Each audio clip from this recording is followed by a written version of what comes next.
Ricky and Steve are here. Karl Pilkington is away today, so Mr. Ian Camfield. Stop it! This is my signing off link. Right, look, I'm running into your show now and it's your fault. Mr. Ian Camfield's with Ricky and Steve today. Jimmy Carr's on X-List duty tomorrow. If you didn't get a request in, I'll see you 10 o'clock next Saturday. Merry Christmas. XFM. Comfort and Sound by Feeder on XFM 104.9. I'm Ricky Gervais. With me, Stephen Merchant. Hello there. But no Karl Pilkington. No Karl. He's in Lanzarote. But we have got a very, very special stand-in. It's Camfield. Say hello. I'm so excited to be here. It's been, you know, the things I've learned in the last 10 minutes before we've even gone on air. Like, you don't have a theme tune. I don't have a theme tune. I don't wear headphones. Exactly. Ian wears headphones with a preamp. He's got 3 midgets just brought in his back line. Right? They're called Dog, Mongo and Blitzkrieg. Look, Blitzkrieg is up there. They're eating a banana. He is the king of rock, the new king of rock. Well, the prince, he's the prince of rock. Obviously, Vance is the king of rock. But we'll be doing that. We're working out who. Over this, and by the way, Camfield, I don't want the Ian Camfield that does XFM and going, and it's fast approaching 1:23, here's Ash. I want the Camfield that goes, I snorted ants with Lemmy. Okay? So, we want the real Camfield. All right. I bought in Metal Christmas, is that all right? That's my only request from this show, that we do play Paul Di'Anno's version of Santa Claus is Coming to Town. The rest of it's over to you. Yeah, we're going to play some Christmas tunes. We're going to play some, our favourite hits of the year. But mainly, this is the rock programme. This is the rock programme. What worries me, Rick, is there's a lot of people who listen to our show and they're not regular XFM listeners. They just kind of crawl they're out not of their regular people. Stupid on a Saturday afternoon, put the show on. So they might not be familiar with Well, Ian Camfield is a young man. He's been in he's about 14. He's been in radio. It's weird, he's 14, but he's been in radio for 15 and a half years. He was weaned on the milk of a Vance. Right? And he's going to be the new rock god, aren't you? Well, I'm trying. Yeah. No DJ Camfield. Just go, right? And over the 2 hours, I want to work out the 4 pillars of rock, right? I want 4 names, 4 pillars of rock, right? Huge rock pillars, and then I want the king who stands astride them like the archangel of metal. So we'll be asking Ian every few minutes. We're asking, right, who's your first pillar of rock, and then keeping the one that stands astride them. Okay. And how many do we need? Well, we need 5 names then, don't we? The 4 pillars of rock and who stands astride them. Right. Okay. Like the Overlord with these Axe Attack albums. Yeah. This is Oasis. Christmas. Oasis doing their version of Merry Christmas, everyone. It's Christmas. It seems only appropriate that we play the occasional Christmas tune. There aren't many decent ones. We will be playing the greatest, not just Christmas, one of the greatest songs of all time, but certainly the greatest Christmas tune of all time, Fairy Tale in New York. Is that going to be the version done by, what's his name, out of Boyzone? Has he done one? Yeah. Because he's lived the hard rock and roll life. What's his name? What is his name? Ronan Keating? Yeah. He wasn't bad on Room 101, actually. I think he's lightened up a little bit. Good luck to him. Yeah. Yeah, I do as well. Yeah. A lot of people ask me, Camfield, I'm sure you can you've probably got experiences of your own that you might want to talk about, but people ask me what Ricky's like in real life. And I don't want to get grotesque. It's Christmas, people are listening, people are eating sandwiches, but he has a flatulence problem. I don't know if you're aware of this. It's not a problem. Right. Well, it is for us. Yeah. You may not. Yeah. I think the problem with Ricky is Ricky hates to miss out on anything. He's terrified that there's going to be something going on that he's missing out on, a conversation, a joke, someone falling over, And he daren't spend any time in the lavatory because any period of time he spends in there, he could be missing out on some fun. So he kind of tries to get his lavatory, occupying time down to a minimum, an absolute minimum. Plenty of pissing. There's loads of that, but none of the other activity, really. I mean, you keep that, really, it's like you're in, you're out, and sometimes I don't think you've done the full job, Rick. Yeah. And today, I'll tell you this, my eyes were bleeding. It's intense. It's just a word of warning, because the kitchen at XFM is out of bounds now. No one's going in there until the new year. A to J in the library. A to J in the record library. I'll tell you this, I don't know if, Tony Blackburn's in the building. His wig will fall off. But seriously... Not that he wears a wig. He doesn't wear a wig. But if he's going down now, maybe he wants to play some Beach Boys. I mean, seriously, forget I'm a celebrity, get me out of here. Forget you might have survived in the jungle, Tony, but you get down there, mate. Tony, would you rather eat a plate of maggots or go and get Beach Boys? Exactly. Saying A to J, pot pickers. Exactly. Jesus Christ. It is absolutely extraordinary down there. So I'll just be warned. But it's Christmas. It's Christmas. Why would Blackburn be listening to this? I don't know. He's probably doing a bit of Christmas shopping. Sure. And he's out and about with probably got his little, personal stereo on. Yeah. And he goes, I'll listen to the boys at XFM. Exactly. And Camfield, what do you think of it so far? Yeah. Yeah? Yeah. It's not Vance, is it? Okay, who is secured as one of the pillars of rock? Lemmy. Of course he is. Never changes his boots. 2 pairs of trousers. 3 shirts. Really? Yeah. And he just alternates them, does he? Yeah, so he might yeah. have the same pair of trousers for 2 weeks, but the different shirt. Is it true his rider is a bottle of Jack Daniels and 40 Marlboro? No, it's like one of those 100 packs. No. Yeah. One of the 100 packs of Marlboro, and he like keeps them stuck in his boots, which don't change. Actually, I think I'm right in saying like that one of the like 2 left boots as well, because one of them did break. And he had 2 pairs, but he's now only got 1. But he's got the Lemmy, that is Lemmy then. Lemmy is one of the pillars of rock. What would Phil Lynott get anywhere near this? Yeah, he would have done. Let's play some Lizzie then. Don't believe a word. Thin Lizzie on XFM 104.9. I'm Ricky Gervais, with me Stephen Merchant, and over there Camfield's. Is that your impression of me? Yeah. Yeah. The rock one's better. The rock one's better. Yeah, you shouldn't try and be a DJ. Yeah. Growing up with Diano Tuesday night. Ian, I know you're keen to know this, Rick. What are your thoughts on XFM? You get there, let's get behind the facade of Camfield. What do you think about this? Because we used to have, some conversations, You've been with XFM since the beginning, haven't you? I've been here forever. Yeah, it's all right, isn't it? I mean, it's not quite magic. Well, no, a few things are. Got me eyes on the big 105.4. Obviously, eventually. What magic? Yeah. Now, do you think you want to do like a rock program on something like Virgin or Radio 1 eventually? Nah, I don't think so. No. What do you want to do then? What do you want to do? I want to start playing stuff like the Eagles and Steely Dan and Bruce Hornsby in the Range, truth be known. But you'd have to go quite mainstream. Like in your bedroom? What? But on what sort of platform though? Because the good thing about those is they are really popular. They are. I mean, I think the Eagles' Greatest Hits is the biggest selling album of all time now. It's overtaken Thriller. Yeah. So I mean, those. What are you saying? Iron Maiden aren't popular? Like what I play now? Are actually popular, but they've got a very Slipknot, tight fan Fear base. Factory. I mean, Iron Maiden can go to #1 with just their fans buying it and then slip away again, can't they? Yeah. But everyone sort of likes the Eagles, don't they? Yeah. I mean, I think still.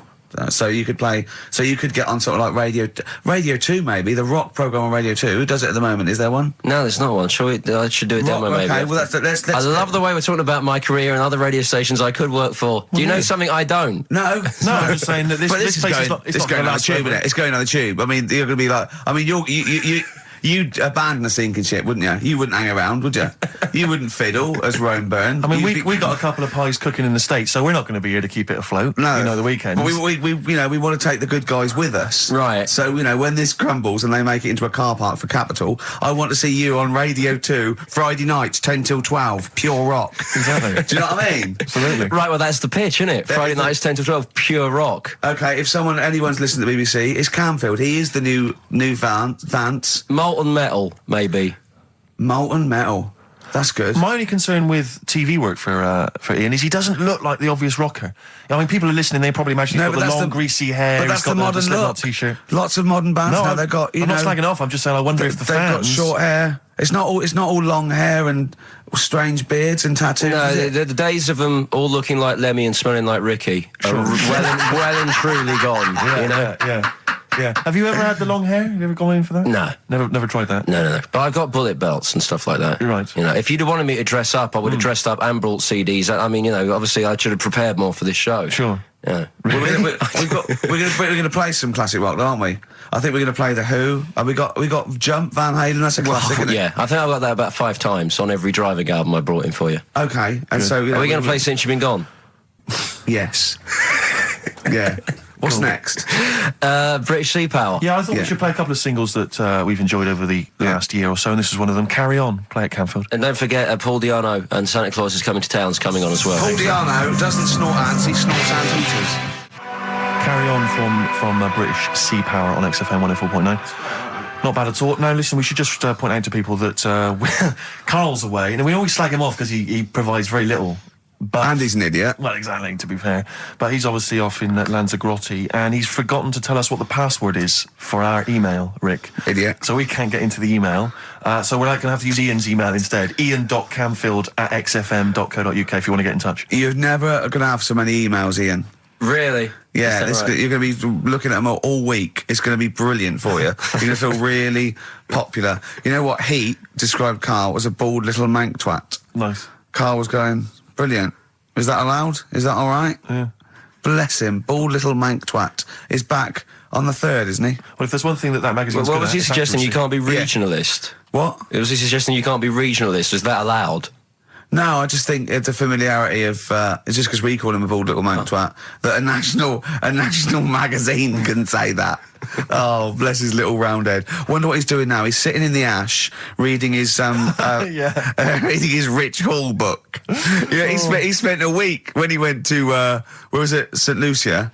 He spent a week, right, throwing sand at crabs. Yeah. I don't think they've even got crabs, have they, over there? No, I don't know what he's going to do. What is he going to do? Suzanne, what is she going to do? He's going to be whinging. But it's sort of like, Karl must be like, you must like sit him in front of a video while you go and make the dinner or something. Yeah. It must be a nightmare taking a pet. She got a little harness for him. To be fair though, Rick, I mean, I can't imagine you're much better on holiday. I've always wondered what that must be like. Because you always need an audience. You've always got to have someone around that you can perform for, drop your trousers for. Annoy, just generally sing and dance about. And Jane's seen it all. She's bored of you. So what, do you just do this to other people on the beach? Holiday makers, it is me. You can't believe you're like Ricky Gervais. What, do you want me to do the dance? Do you want me to annoy you? Yeah, exactly. I can annoy you for 5 minutes. Yeah. Then I'll get bored myself. I'll tell you what, I want some ads, and after that, the fairy tale in New York. Oh. The Pokes, featuring Kirsty McCall and a fairy tale of New York. Brilliant, on XFM 104.9. That's the song I think that single-handedly keeps Shane McGowan in gin for another year. It must do Just well, about though. keeps- But I'm sure it does. I absolutely love it. I still love it. I saw it on Top of the Pops too. And it's just brilliant. I mean, he wasn't great at miming, but it didn't bother me. Sure. He's miming to a different song, probably. Yeah, in his head. It was great. I had a little visit in the week, Rick. I think you missed out. A little Christmas visit from, I know he's a friend of yours. He's a friend of He's a friend of the nation. Go on. TV illusionist Darren Brown. Oh, yeah. Yeah, he's bought a new pad. Yeah. And he just came around to tell me about it. Yeah. And it's interesting because... Somewhere to keep his guns. Exactly. And I can never know kind of how much, he's just playing with your mind, experimenting. But he was telling me about the place, and apparently... Say he loves you? he's got a B-day in the house. Now, we were discussing B-days because... Never understood that. I've never got my head around it. To this day... He's not meant to. Well, no, but I don't think I've ever met anyone who's used a B-day. Oh, Darren Brown does. He's known as the cleanest arse in Modern Magic. Yeah. Shiny arse, they call him. But we were chatting about it, I don't really know, to be truthful, I don't really know how you use them. I don't know. Well, I assume you just sort of go over it and let... But do you face the wall with your knees on the tiles, or do you face away from the wall? No, it's sort of like you just... I don't... And no. it's got the little Do you nozzle. sit on it, or do you sort of hover above it? Do you hover above it and just splash things onto them? No, it's a little jet, isn't it? It does it for you, doesn't it? But is there a jet? This is what I'm wondering. Is there a jet of water that goes up the crap? It's like it's a drinking fountain. That's you used to have in school. Yeah. Which I remember Mr. Mellows used to embarrass himself every time. I go, no, he's in the playground, Mr. Mellows. Yeah. It's not a B-day. We're not at your French, cottage again. Yeah. I don't... B-day sounds French. I'm assuming it's French. After, they're probably so embarrassed about just sort of like squatting over a hole. Yeah. They go, well, at least we can clean it. Are they? Because I haven't been to France for years. But are they still persevering with the public toilets? Which is just the hole in the ground? I think they have got... Is a single Frenchman travelled anywhere else in the world? Yeah, and seen that now? This you can is uncomfortable. I know. My trousers go down to Delhi, and I think there's proper decent porcelain. I know. I can't believe it. I think they have got the flush ones now, mainly for the tourists. Sure. Yeah. I've never really understood that. But it's not. You don't go in. It's not like because they're literally crapping into an open sewer, aren't they? That's the French approach to the public lavatory. Do they have the bidet next to the hole? No. The toilet is a toilet, isn't it? Right. But it's just like It's sort of like it's like going in the bottom of a shower with a big hole at the bottom. But I don't know. And do you use? I mean, again, not wishing to get graphic, but do you use the bidet instead of the toilet paper? Is it used in conjunction with, or instead of? Do you know what? I've honestly never used a bidet. Because it's not really a working class thing, is it? The bidet. No, but well, it sort of came in with sort of like purpose-built houses, didn't it? They sort of like shot up all over the. No pun intended. All over the sort of 70s. You know what I mean? It was like in salmon pink. There was toilet, sink, and bidet. Yeah, we won't be using the bidet. Exactly. Fill it with ice. Put some beer in that. Yeah, because none of my friends washes their arse. There are people who refuse to touch their, the hole with the hands, and they only use a bidet. So if they're at a party and there's no bidet, well, Karl doesn't like feeding his bollocks for cancer because he says he doesn't like the texture of them. Sure. Well, so I mean, so he'd probably love a bidet if he didn't have to go. Are there kind of upper class women who just waddle into the dining room in sophisticated trousers around their ankles, going, "Where's the bidet? This is filthy. Where's the bidet? I don't know. We use the paper. The what? I think the fish was off. I'm going berserk up there.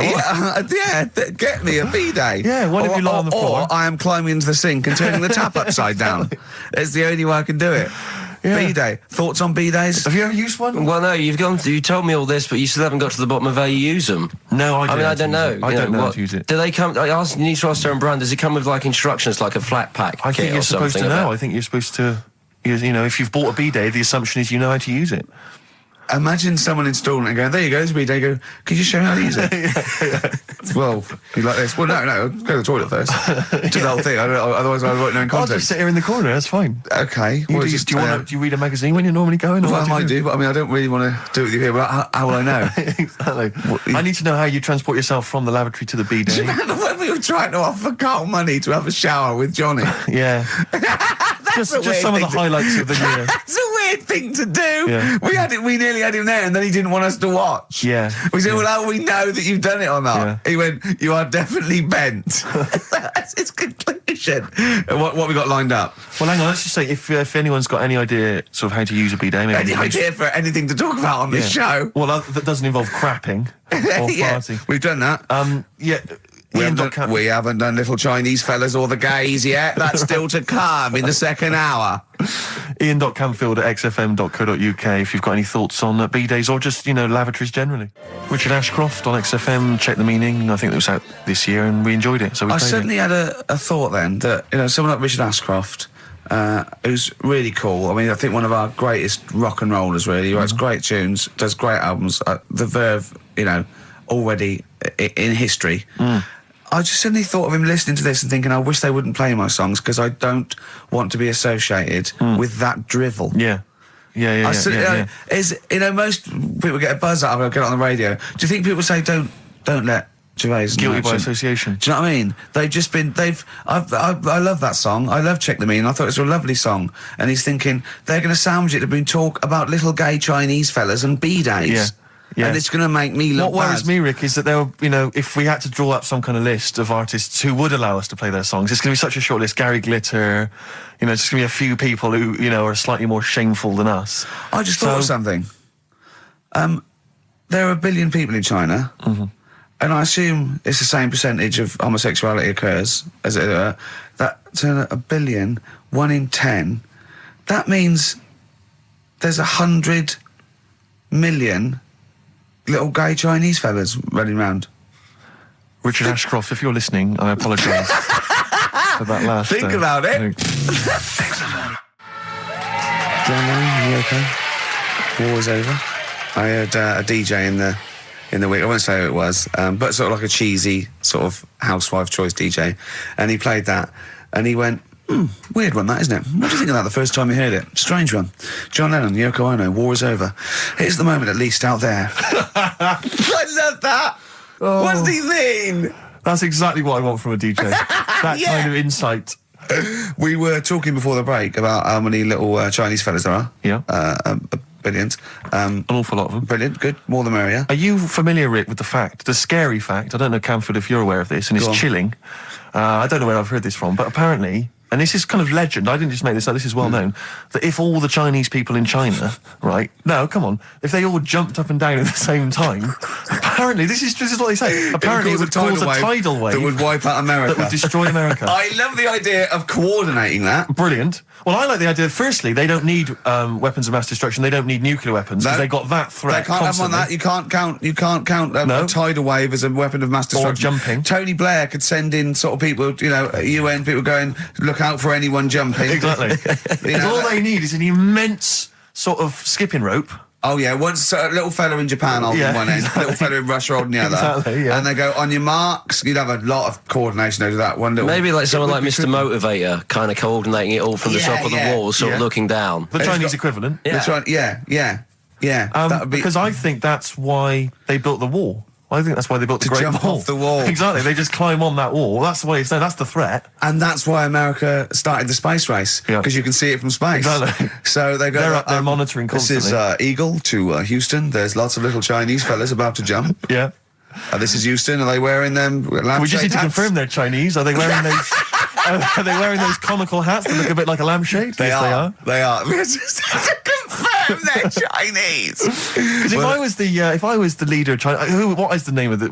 Is he the king of China? We're so ill-educated, aren't we? Is he the king of China? The Tsar of China? King, is it? What is it? Is Chairman Mao still there? Is he still Chairman someone else probably, the new chairman. Or chairwoman, don't be sexist.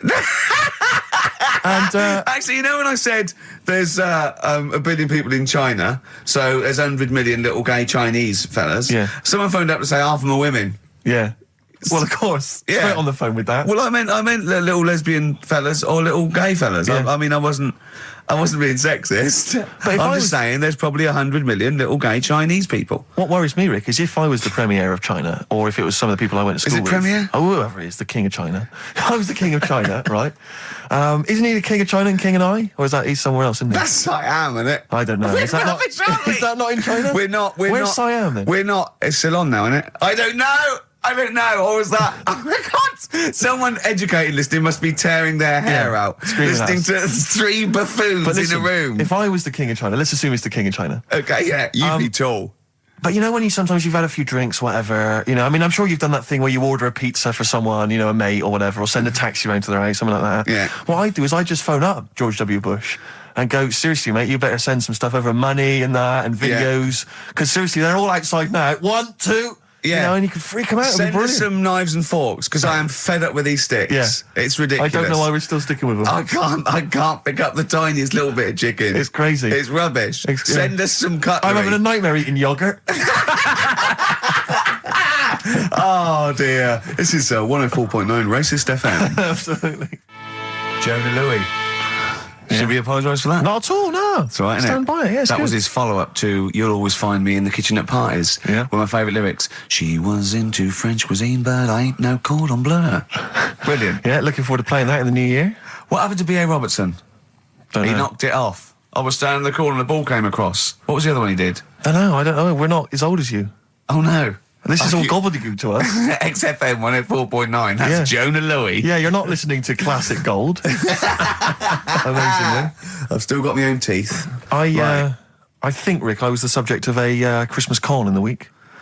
What, you mean you bought something for £4, then saw it for £4, £3.90 as you walked home? That would make me livid. Because I've seen you really livid. I'm absolutely furious. When I bought my PlayStation, I saw I could get it for £5 cheaper down the road. I was absolutely fuming. And you'd already walked to about 19 places, I remember. Yeah. I actually left you after about an hour. Yeah. No, I do. I'm furious because I got to get a bargain. I hate the feeling that I'm being ripped off. Yeah. And I'll tell you this, I'm loving online shopping. Oh, the savings I'm making, Rick. Really? It's crazy. Really? Getting 15, 20 quid off some things. Is it really? Oh, amazing. But these things, I might point out, are like Jaguars and Mitsubishi cars. Exactly. Yeah, but it's worth shopping round. No, this was not so much a con. It was a con, but it wasn't so much one of those just a missed bargain. Yeah. Doorbell rings, answer it. It's a couple of girls. They must have been 13 or 14, maybe. Now, I've always had a problem with teenagers. I'm intimidated by teenagers. In case they call you a dork or something. Well, I mean, I told you before, I was walking down the street once, and there's two guys coming towards me. I mean, real losers. Do you know what I mean? Glasses, the spots, greasy hair. Do you know, really pathetic. And I was sniggering to myself. I was thinking, look at those losers. And as I passed them, I heard one of them look at me and say to his mate, look at that geek. I was furious. I was thinking, I'm allowed to call you a nerdlinger, but gee, I don't expect it back. I was really furious and upset. And so, as I say, these teenagers are at the door, and they were quite aggressive quite aggressive girls, and they had a piece of A4 paper, and they went, "We're doing a sponsored thing." Yeah. But I didn't quite catch what it was they were doing that was sponsored. I think they sort of fudged it. They went, "We're doing a sponsor." Oh yeah. And I went, right. And they went, "Do you want to sponsor us?" Boy, they picked on the wrong person. I was a bit intimate. I don't know why I said no. I was worried maybe it was part of some kind of, hidden camera show, Yeah. And so I said, yeah, all right, I'll sponsor you. So they handed me this form, and I always thought you were supposed to have quite an official-looking form for any sponsorship thing. But this was literally a piece of A4 torn out of a notepad. It was the back of a Gareth Gates poster. Exactly.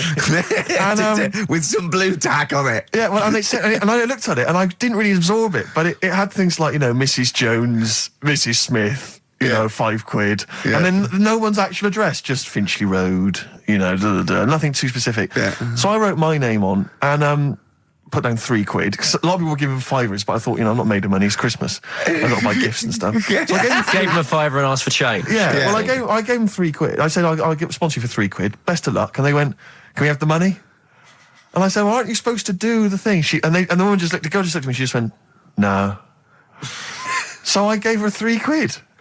But what difference did it make? Well, I'm assuming, though, that it's not going to any charity. It's no sponsored thing at all. But then I'm not being funny. The charity that it's not going to, you wouldn't have given to it anyway. It's true enough. So all that's happened is you're £3 down. But I'm £3 down. Yeah, but if it would have gone to charity, it'd be £3 down. The fact that it hasn't gone to charity doesn't matter because you wouldn't have given it to charity. Yeah, but if it had gone to charity, Rick, I'd have felt a little bit superior, a little bit smug. That would have kept me going for another 6 months.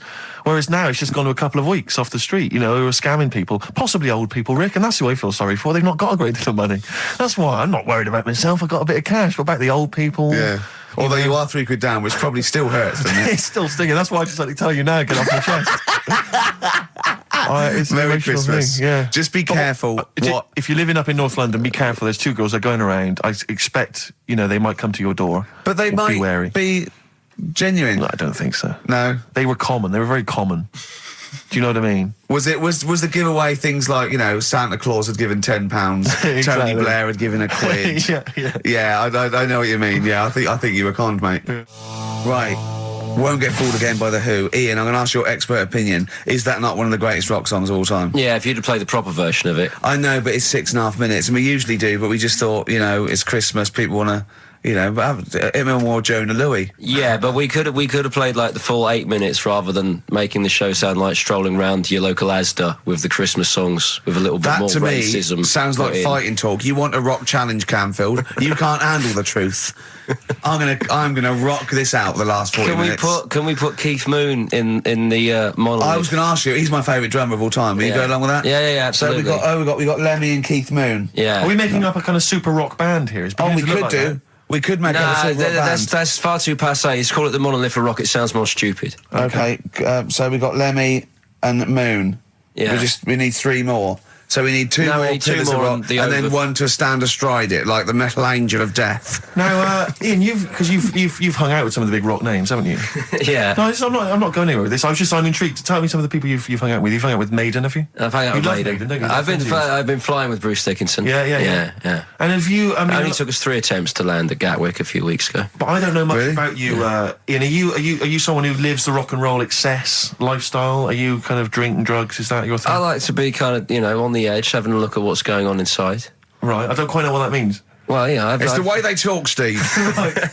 Well, I mean, because some of those rockers, they're hard-living boys. Can you keep up with them? Do you up till 4 in the morning? 4 in the morning? Yeah. 4 in which morning? Hey, Daddy, oh man. We're going out about 4 in the morning. Yeah. Carl reckons the gays go out late. Yeah. His favourite song is The Killing of Georgie, right? And he went, yeah, but would it have happened if he'd have been, going out a bit earlier?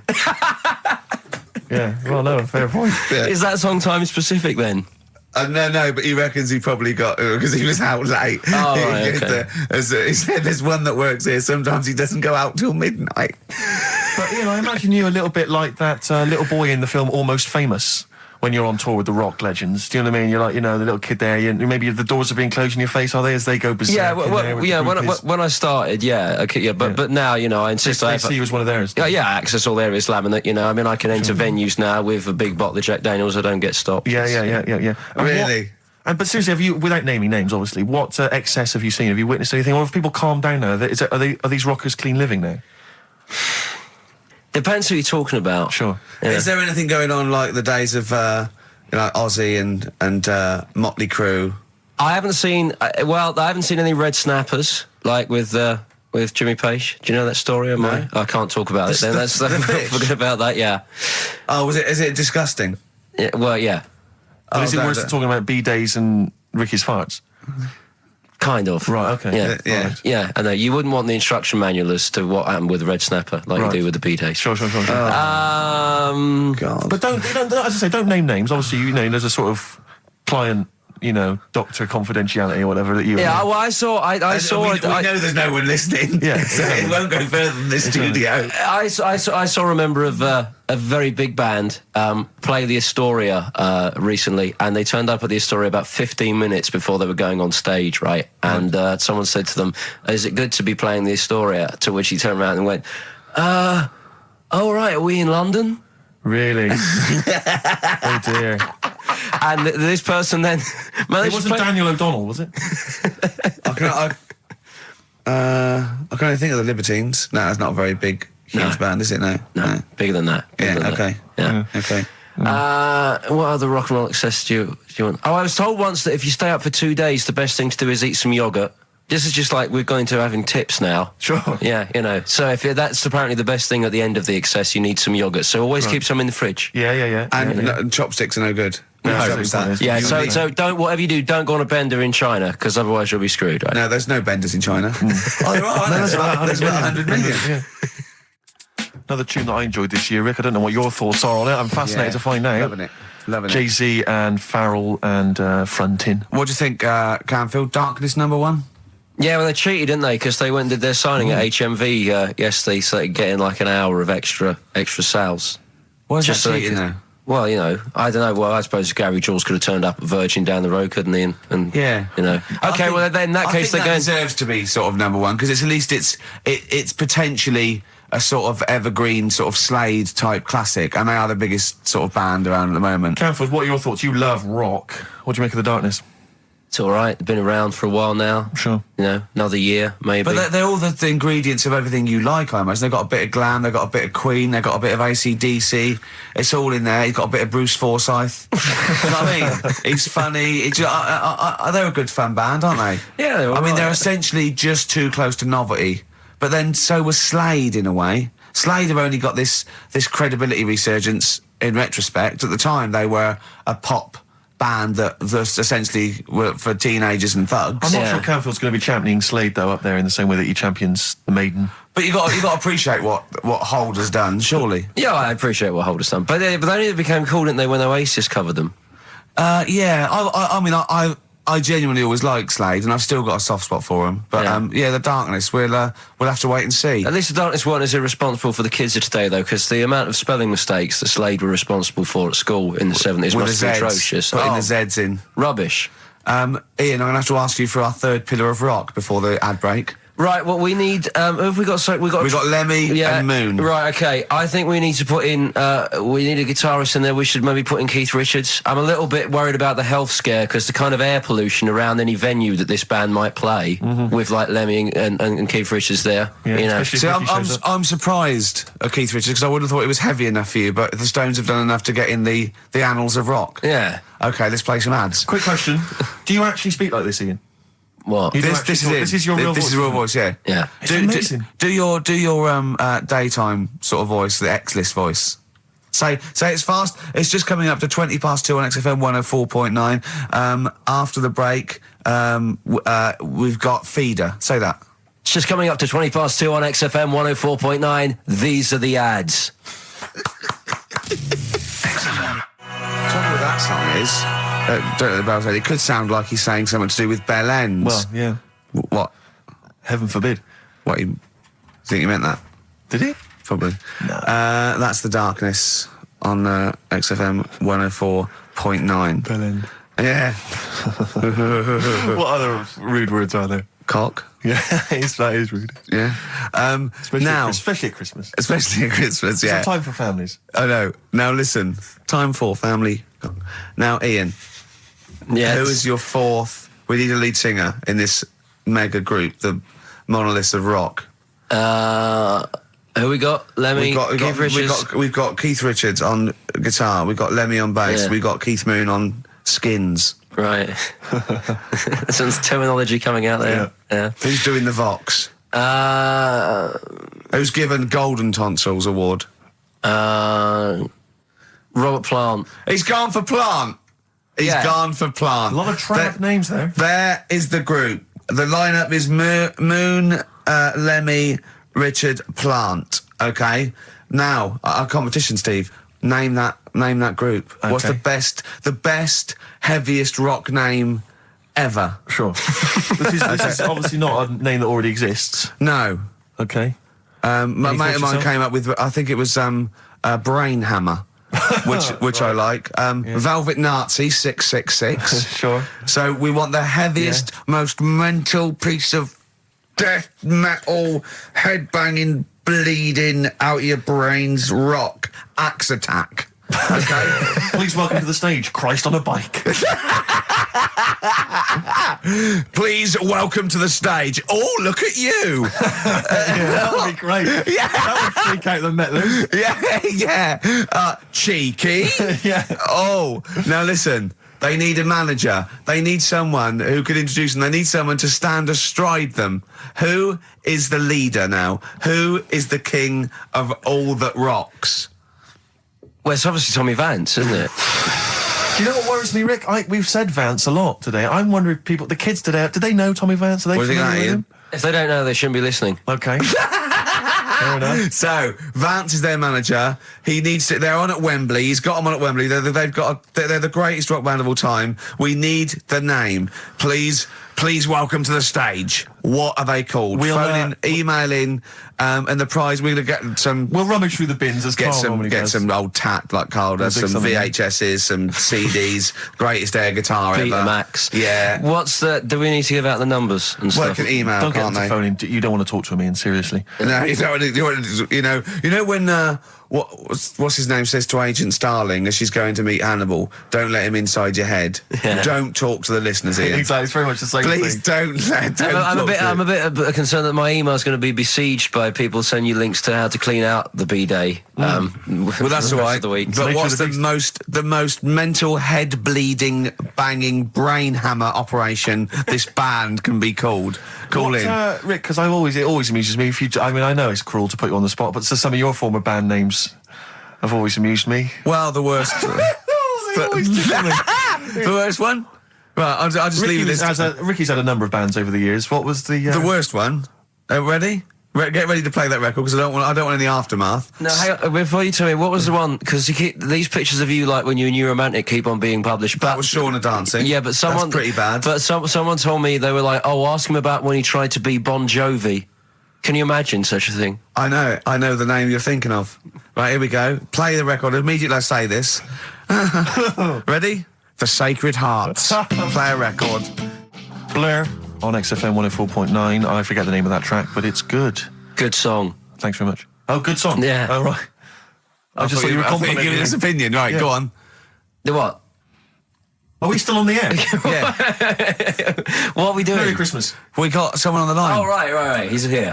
Who's that? Ricky, Yeah, go on. it's Jonathan. How are you? Good. It's only TV's Jonathan Ross. Ross, turn your radio down, you idiot. I'm here. I like to. I haven't got a radio on. What are you talking about? We can hear the feedback. Well, I haven't got it. It's not my fault. It's your incompetent radio station. And also, didn't you hear we said don't call in, we don't want to speak to the listeners? What's I'm not a listener. I'm a visitor to your shores. I'm special. You know that full well. I know you're special, right? Yeah, exactly. What have you got a name for the band? Yeah, you ready? Yeah. Blump. B-L-U-M-P. I tell you for what, you can't have a normal word. If it's the monolith band of all time, if it's the big, you can't have a regular word. It doesn't make sense. How can you have a regular word? All these ideas you've come up with are rubbish. You need a word which only stands for that one thing. No one's heard it before. No one will use it again. Blump. I can't help but feel that that's a more appropriate name for maybe one of Ricky's bands. I love seeing that picture of him in that band. You see it everywhere these days. He was like a girl. He was like a little girl in a suit.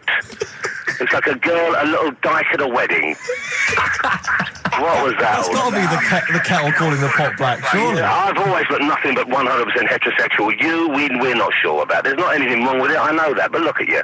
I actually had to get that in. There's not anything wrong with it. I'm Jonathan Ross. Oh dear. I was thinking the other day, right? Oh, yeah? The Comedy Awards. Yes, sir. You didn't half say some awful things about poor celebrities, poor has-been celebrities with coke addictions and fat lips and faces that where surgery's gone wrong and everything.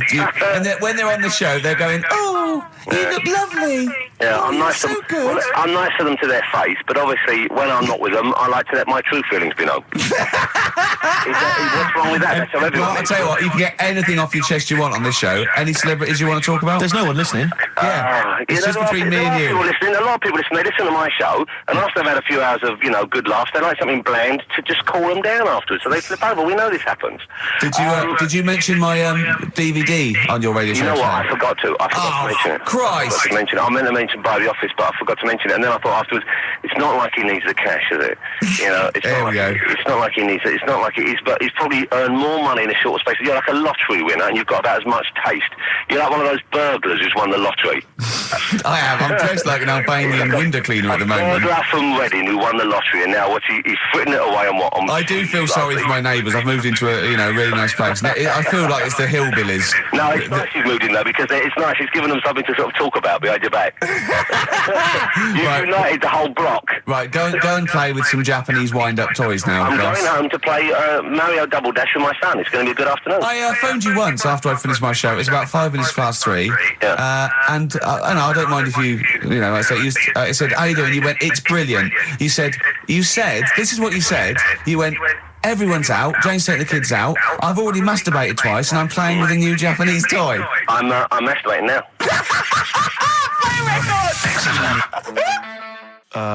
Kings of Leon, Wasted Time on XFM 104.9. Sorry, I was sidetracked there by just some of the band names. Now listen, I want to put in 2 of my own. I want to win that pile of tat out there, right? I've got 2 names here, okay? We should just remind people in case they've just tuned in. Oh yeah, Ian Camfield has chosen his mega band of all time. He's got Keith Moon on drums, he's got Lemmy on bass, he's got Keith Richard on guitar, he's got, who have you got singing? Robert Plant. Robert Plant. And their manager is Vance. But he needs to announce them at Wembley Arena. They're already sold out. They're at number 1 in the album charts. They're the greatest rock band of all time. And I've got 2 suggestions. Okay. What about this? Please welcome to the stage. Tungsten lung hemorrhage. Yeah, good. Yeah? Please welcome to the stage. God dildo. God dildo, interesting. Nice juxtaposition there of God, the almighty creator, and a dildo. Nice use of some contrasting imagery there. Yeah. Powerful and topical. Tungsten lung hemorrhage. Yeah. We've had a couple also on the email. People didn't really include their names, but who cares? Please welcome to the stage, Balls of Steel. Balls of Steel, Well, yeah. And we've had like Brain Hammer. Yeah. Brain Hammer's good. I Lots like of Brain Hammer. brain-related stuff. Quite liking the idea of tumour fish. Tuna fish. I like. Tuna fish is very good. I like tuna fish. I just wonder if there's one more contender. I don't know who this was, Ian, that phoned in with it, but possibly it's topical. Deathly Hem. Yeah. Deathly Hem. It's brilliant. Oh, it's Deathly Hem. Please welcome to the stage, Deathly It's Hem. Deathly Hem. Who's that? We've got to give it to I don't know who that was. Oh, but, well, if you came up with Deathly Hem, email again. Deathly Hem. It's the greatest name for the greatest rock band of all time. Will you please welcome to the stage, Deathly Hem? It's Golden Tonsils. Isn't it? I was going to go see him once at the Camden Underworld about a year ago, and they had this sign up, right, saying that Graham Bonnet, who sung that song, had cancelled, right, and it said, God willing, he'll be performing tomorrow. And just in case you thought he cancelled because maybe no one bought any tickets, the doctor's certificate was beneath the cancellation sign. Brilliant. Well, we've sung that a couple of times drunk, haven't we, Ian? Oh, but, at the top of our voice. We have done it. It is the best ever. Yeah, it is. Ben has won whatever you're giving away. Yeah, Ben came up with Deathly Hem. Yeah, Deathly Hem. Yeah. I mean, if you are in a rock band, you're looking for a name, and you think you deserve that name, then write to us. We want to know that you're really heavy, and Ian Camfield would officially hand over the deeds of the name Bethlehem. Deathly Hem? Deathly Hem, yeah. Yeah. Deathly Hem. They only play at Christmas. You only play like big venues at Christmas, and it's all things about like fighting, like good versus evil, and God versus the devil. And you got to write songs like that. Yeah. Yeah. Deathly Hem on XFM 104.9. Perhaps that the debut should certainly be a concept album based on the Nativity play. Yeah, Brilliant. Nativity, yeah, Or that'd be just good. the whole kind of Old Testament in kind of rock form. Yeah. We're extraordinary. It's the battle for humanity. Yeah. It's called Humanity Manatee, and it's a fight in the ocean of hell. Yes. Sure. Yeah. Sure. Yeah. I'd like to see a serpent. Maybe pictured There'd be a somewhere. serpent, isn't it? Track 4. Track 4. Yeah.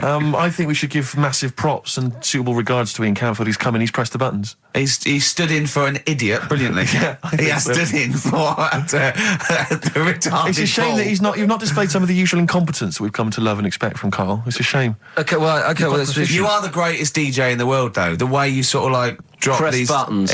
But you know.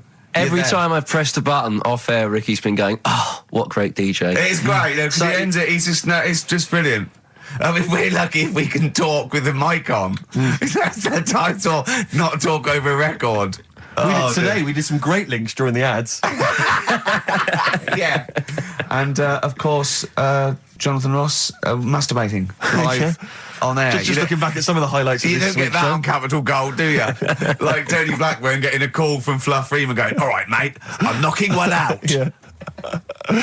Well, have a lovely Christmas. Have a bloody great Christmas. Have a bloody great Christmas. It's the best of next week. Yep. The best of the last few weeks with some tat, you know, Carl's put together. We're back in January. We're playing some of our favourite songs of the year. I'm looking forward to seeing Pilker's tan and pictures from his holiday. Covered in ash from the beach. Yeah. And we're back on the 3rd, I believe. But Ian, do you want to introduce one? This is Ian's choice for the day. Yeah. We'll see you next week in spirit, and then we're back on the 3rd with Pilkers. Over to you, Camp. Enough of Jonah Louis. This is Paul Di'Anno, ex of Iron Maiden, doing Santa Claus is Coming to Town. Listen, we often get a lot of email correspondence during the show, Rick, which I don't sort of pass on to you because I mean you're busy, you're planning the show and stuff. You've got a lot of ideas, you've got music and stuff to worry about. So I check the emails, and we get a lot of response. A lot of people obviously want to give us feedback. Just a sample one from Richard Anderson. He's just emailed us in here, Rick, because he's been listening to the show. He says, "Ricky, your show is appalling. Are you actually aware you're on the radio, or has someone just secretly stuck a microphone on you?" That's from Richard Anderson. So that's typical of the kind of feedback, Rick, we're getting today. So is that good, is it? So that's the kind of high positive praise that we're getting. So I'm glad Anderson's listening because I wanted him. I was gunning for him as a fan. I was worried that early on in our career. So I think he's hooked now, though. But thanks, Anders, for getting in touch. Good work. He's sitting through for Hellraiser, though, isn't he? Yeah, well, that's still to come. Still to come. What we're playing. Just let me just check Richard Anderson's email again. Just remind myself of. Go on. Ricky, your show is appalling. Richard Anderson, thanks. What I like about Dickie Anders is that he's obviously so angry, he's so annoyed by the show that he's bothered to email just to get the venom out. Because otherwise you'd switch over. Well, he's obviously so annoyed. He knows how to hurt someone as well. Exactly. He's really taken the time out to show his disapproval. Of giving up. I'll tell you what, though, it is pretty hard to listen to. What, this? Yeah. I've listened back to the tape that when you're making that thing for the best of. Yeah. And I sounded like Albert Taplock. I really sounded like some sort of punch-drunk stroke victim. Let me just check, just check what Richard Anderson thinks of it. Could he be that again? No, he thinks it's appalling. The Dixter thinks it's appalling, so we should play a tune. What's this? Bit of Aqualung. Aqualung. Rockbusters next. Dick Anderson's been back in touch. Excellent. I think so. Obviously, we turned him round. Well, he loves it now. He's been tuning in. He loves it now. He says, "Ricky, thanks for a really forgettable 2 hours of radio. I think I'll spend the time next week counting my feet." That's from Richard Anderson. So we've turned him round. Do you know where the phrase "counting my feet" comes from? Well, in the olden days, right, and I'm talking ages ago, when you really loved something, you used to, as a sign of respect, like say a radio show, you'd count your feet, and that's where that comes from. Guys, can I just stop you there? I'm just going to email Richard Anderson and tell him I agree. Do you reckon Richard Anderson will be back next week? Yeah, Richard Anderson will not miss this show. Excellent. I'll tell you, our number one fan has emailed again. I'm pleased to announce. Richard Anderson, Dickie Anderson. He was in touch last week. Anders is back. He loves this show. He's such a fan of the show. And this week he's emailed in, what actually is the point of your show? Is it to confuse, irritate, depress, or what? All of those things, Dickie. Thanks for noticing. Oh, he loves this show. He's such a fan. He's Because last week, you remember, Karl, he emailed in to say that he'd rather spend his time counting his feet than listen to this show. Presumably he's done that. Yeah. And he's decided to email in. Well, how many feet? Incredible. Yeah. No, but he loves this show. So thanks, R.A. Thanks for listening. See you later. Well, I was just looking at some of the emails, and if I can find it, I got an absolute treat from you. Go on. Dickie Anderson. Is he, Anders, he's emailed in Richard again. Anderson, our biggest fan. Biggest fan. He said, Dear Ricky, sorry for not tuning in recently, only I've been busy watching a puddle evaporate. Glad to hear you haven't tinkered with the show's winning formula by trying to introduce any quality into it. That's from Richard Anderson. So good to have Dickie Anderson listening again. Because he just keeps us on our toes, you know. Yeah. And good work, Rich. Thanks for that. I wonder what he looks like. Dickie Anderson? Yeah. I bet he's a good-looking guy. For some reason, I've always imagined him as being slightly older, with maybe a beard. Oh no, Do you know what I mean? Like I think of him sort of cords and now and sweater. Definitely cords. I think he looks like maybe the Proclaimers. Yeah, but Right. again with a beard or at least a moustache. Yeah. I don't know why I'm seeing some kind of facial hair. And he's sort of like he likes the Cure and the Swiss Nut, but he snarls at everything. He thinks everything's puerile. Yeah. I bet he prefers Radio 5. Do you think Radio 5? Yeah. 5. Yeah. Yeah. And yeah. 4. I bet he's a real music snob as well. I bet there's certain bands, it's like rubbish. The Blazing Squad, rubbish. All pop music, rubbish. Britney Spears, rubbish. Is this defamation of character? He slagged you off enough times, Rick, and the show. I don't know. And I'm only saying it's my opinion. I Exactly. imagine. So Yeah, I mean, we don't know. I mean, you know, you could be a lovely guy. To be honest, I'm getting to like him. What I like about Richard is he's willing to say what he thinks. Well, it's more than that. He's a bit like Eminem. No, it's more than that. He actually hits on the truth too often for my liking. Yeah, well, I mean, this is a shoddy show with very, very little to offer. You got to remember though, it is a bronze-winning show. We did win a bronze award at the Sonys last year.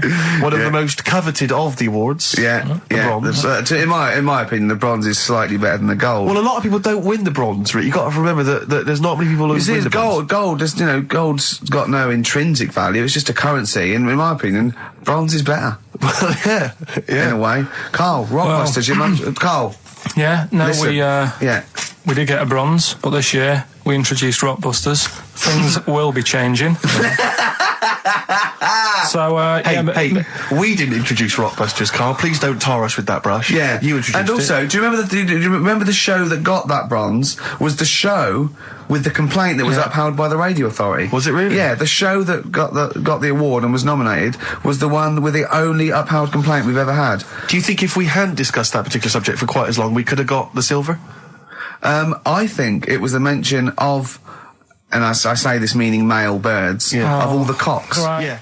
This isn't a radio show, is it? I just suddenly caught myself. This is I nothing. told you that before. It's been bad today. No, but I mean, it's the way, this casual way that it's like we almost have no regard for our listener. And I'm not proud of that. I just don't know what to do about it. Do you know what I mean? I don't know how to do this properly. I mean, we're just chatting here. I mean, it's only Anderson who's seen through us. And that surprises me, that more people haven't. I mean, what are the figures like? Do people listen to this show? I'll find out for you. You keep saying that. But, there's this parrot. And, apparently, it lives I mean, Rick, it's unique, if nothing else. I mean, when you wake up with Woken tomorrow, you're not even going to hear him start a line with "There was this parrot." Go on, there was this parrot, go on. Before we go, can we just get a little email off Anders? Because I think he must, I think we've probably turned him round with this show. I'd have thought so. I think he's going to be saying, coming to us with his tail between his legs, saying, sorry lads, a blinding show, I was wrong, you were right. Yep. Yeah. Right. Song for the Lovers is very exciting this week. We haven't had a song for the lovers or the ladies for quite some time. Let's combine the two. And a bit of John Martin, May You Never. Let's end with that this week. We'll see you next time. See ya. Bye.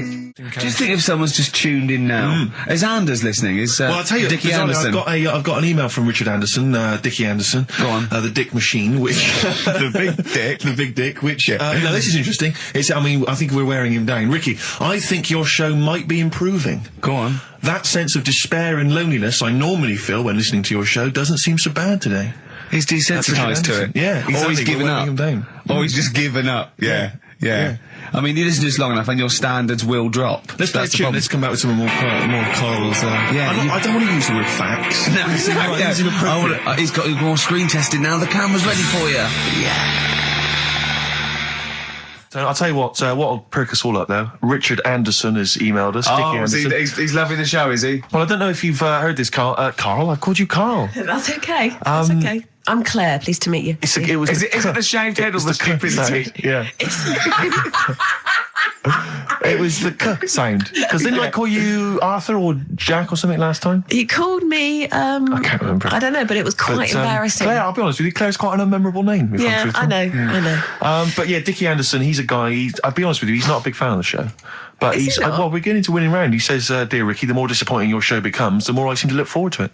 Now I see your face plastered across London. Is your show some sort of curse put on me by an old gypsy woman I've annoyed? You know, good point, Dickie. But Dickers. but Randers, as I call him. Yeah. He can't listen now. I know what he's doing. Yeah, He's yeah. tucked him in. He's backing into the fire as we speak, and he wants to roast them until they spit. Oh dear. Thanks for listening. Thanks for Randers. And Merry Christmas to you and Happy New Year. And as you know, you've got a lot to look forward to because our first hour is always the best. That's exactly So right. you're going to be loving it till 3, cockers. Oh dear. What should we play? Well, this is I every so often I get sent a CD by a friend of mine, Harry, who just sorts me out with tunes That's that I may have such a missed. good idea, by It the is a way. great I think idea, and fantastic. this is one that I think it came out this year. It's a Teenage Fan Club, and they teamed up with Jad Fair, and I think it's a mixed bag, the album apparently. But this is one of the good tunes on it. Near to you. Last message from Anders, I suspect, Anders. for the day. He says, "I've just roasted my chestnuts over an open fire. It's a lot more enjoyable than listening to your show." He's Pretty snappy, is Anders. Yeah, You know, he keeps them coming, you know. It's a shame that, you know, that we sort of couldn't sort of maybe meet up with him and try and persuade him that, you know, he should come over to our side rather than, you know... Come over to the side. Exactly. To be on Yeah, our come side. over to this side. I think we've got him though, because Do you think so? Yeah, apparently they did this survey in America. People who loved Howard Stern listened to an average of like an hour and a half a week, and people who hated him listened 2.5 hours a week. Yeah, exactly. So I think he's probably more faithful a listener Yes. than some of the people that quite like us. Exactly. Yeah. You know what I mean? He's got to listen. I'm the same with some people. I've got to listen to things that I just think are awful. I can't. You know, it's compulsive viewing. So, you know, I don't care if people listen to us because they hate us or like us. No, indeed, as long as they're listening. I was on the As long as tube they're spending money on the the other advertisers. day. Yeah. Hey, I should just point out, because it's Christmas time, we've had an email from Dickie Anderson. Oh, Dickers. Yeah, RA is, well, he's, I suppose he's a long-time listener. Yeah. And he emails us most weeks. Ricky, if, as I suspect, I'm your only listener, I wouldn't bother with your show today, as I've got to attend some family Christmas nonsense at Auntie Marion's house. That's from Dickie Anderson, and he's good because considering he hates the show and everything we stand for, he does take the time to email every week. That counts. That counts to advertisers. Yeah. I think we've got a lot like him. Oasis, Supersonic, still good. Still as good as ever. Still good. On XFM 104.9. Ricky Gervais, Steve Merchant, Karl Pilkington. You'll be pleased, Rick. Go on. Ricky Anderson has emailed him. Dickers. Danderson. Oh, what are you he's, doing, Dindo? He's probably our biggest fan. Diddler, you little diddler. Exactly. He has emailed in, as ever. Ricky, your show fascinates me. How do you maintain such levels of senseless drivel? That's from Randers, from Randy Anders, as I Little call him. diddle dodders. Oh. So, thanks again, Dudley. for that, Yep. Well done. He's yeah, that's great. I Nice get stuff, a eh? buzz. I was disappointed last week where he didn't. What? Ask him why he's didn't. He email us didn't last. respond last week. No, it's a shame. Probably man. busy. I don't believe he had something better to do. Well, I would have thought so. I can't believe that of anyone when No, on you've a got this Saturday sort of afternoon. level, Exactly. intense chat. You mentioned earlier when we had our regular email from Dickie Anderson. Yeah. Randers, as I call him. Dandy son. Yeah. You mentioned it because we didn't get anything from him last week. We didn't get anything from him last week. Anyway, he's obviously listening, Rich, because he's emailed in to explain his absence. Dear Ricky, sorry for not tuning in last week. Only I was in HMV returning the 14 copies of The Office I got for Christmas. That's from Randers. So,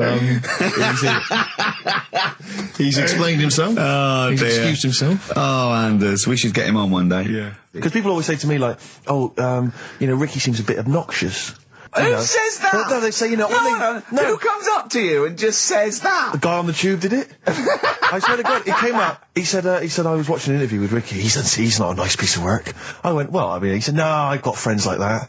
You know, and it's like they're always talking, they're a bit irritating, you know, and you sort of let them off because they're your mates. But I was going, well, hang on a minute. He went, Well, two things. You know, it's sort of my job talking, and being interviewed, essentially you do have to talk. Yeah, So if about that's- yourself. If that's his only criticism, then I'm not too bad. No, he didn't think you were funny either. In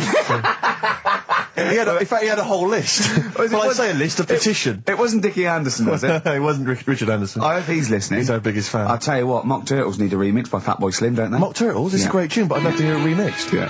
Supergrass, Seen the Light, XFM 104.9. We're a little bit worried. We might have a technical hitch here. We've had no emails, and usually we get loads and loads. So we're worried it's us. Can someone send an email? Yeah, just a test email. Yeah, but we won't know if they have or not. They might just be ignoring us. No one might be listening, Steve, so this isn't proof. I guarantee there's at least one person who would send an email.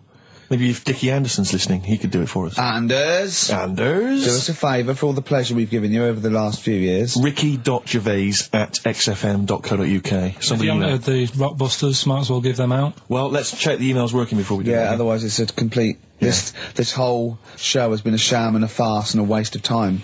Well, I think they can take that as read. Boys are back in town. Thin Lizzy, what a classic. Beautiful. Carl, should that be our anthem, me, you and Steve, eh? Eh? Yeah? Can I just get a couple of bits of admin out of the way? Go on. We've had an email from Peter Goff. He has said, where is Richard Anderson? Where is He only Dickers? tunes in to listen to him. Where's and it's absolutely Dickley? true Where's enough. little Dickie Docker? Little Dickie Anders is not emailed in. If you don't listen normally, Anders is our biggest fan. He Normally he's got loves some- us. I just absolutely But he's thinks the normally world got of... a little bit of constructive criticism, Oh, which right, we no, always he's appreciate. not- Yeah, we're open to that. Sure, sure, Exactly. sure. So- I'm gonna shove this up your... So if Dickie Anders is listening, then he might want to get in touch. Can I just say before we play a record that we've had an email from Dickie Anderson. Dickers! Richard Anderson. Oh, Dickster, you Dicky Docky Dido, how are ya? If you're a new listener, then you won't have come across Richard before, but He loves he's the our, show. He's our biggest fan. He's a bit of a... And he loves the show. He tapes it and listens back to it 4 or 5 times. But the great thing about him is he's not afraid to offer a bit of constructive criticism. Oh, well, go on, what's he said? What's he said? Well, all I'm going to say to you is he said, is it true that companies are now getting rid of hold music and are instead using your show to irritate their customers while they're waiting on the phone? I don't know. We'll look into that, Dickie, but thanks for that. Yeah. Before we carry on with anything, I should just tell you, we're on the subject of emails. There's one emailer we're always looking forward to hearing from. Dickers! Richie Anderson! You Dicky Docky Do! Richard Anderson, thanks for emailing. He's my biggest fan. He's now. one of the biggest fans. He absolutely loves me. But not afraid to offer some constructive criticism. Go on, That's what's the he great said? thing about Dickie. And from Anders this week, he says, Ricky, I'm lazy, I talk nonsense, I'm badly organised, and I believe in ghosts. Can I have a job working on your show?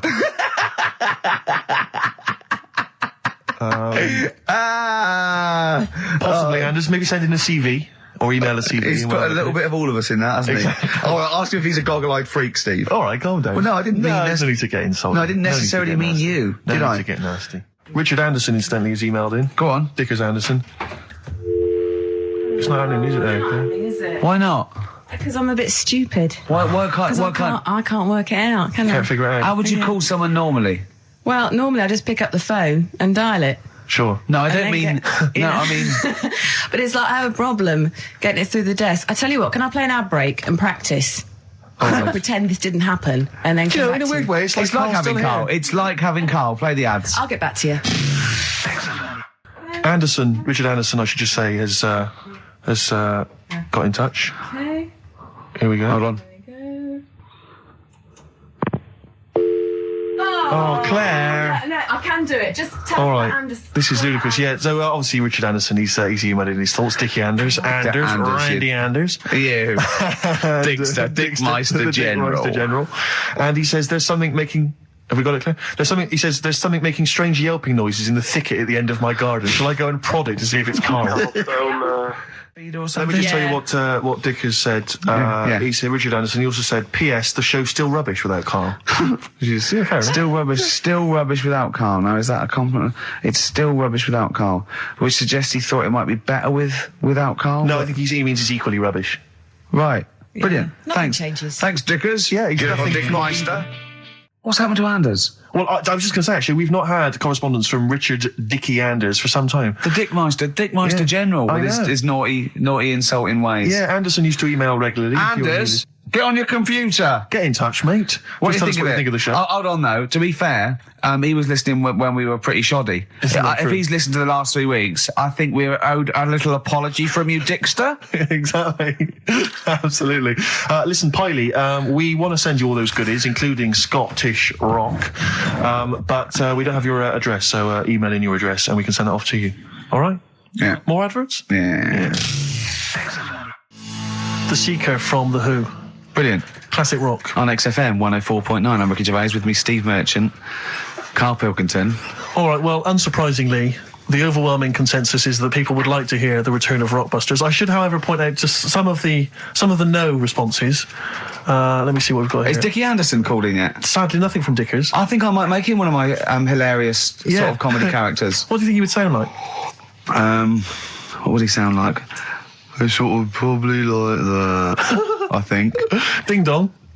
Hello. Hey, it's Dickie Anderson. I can't believe it. Your show's rubbish.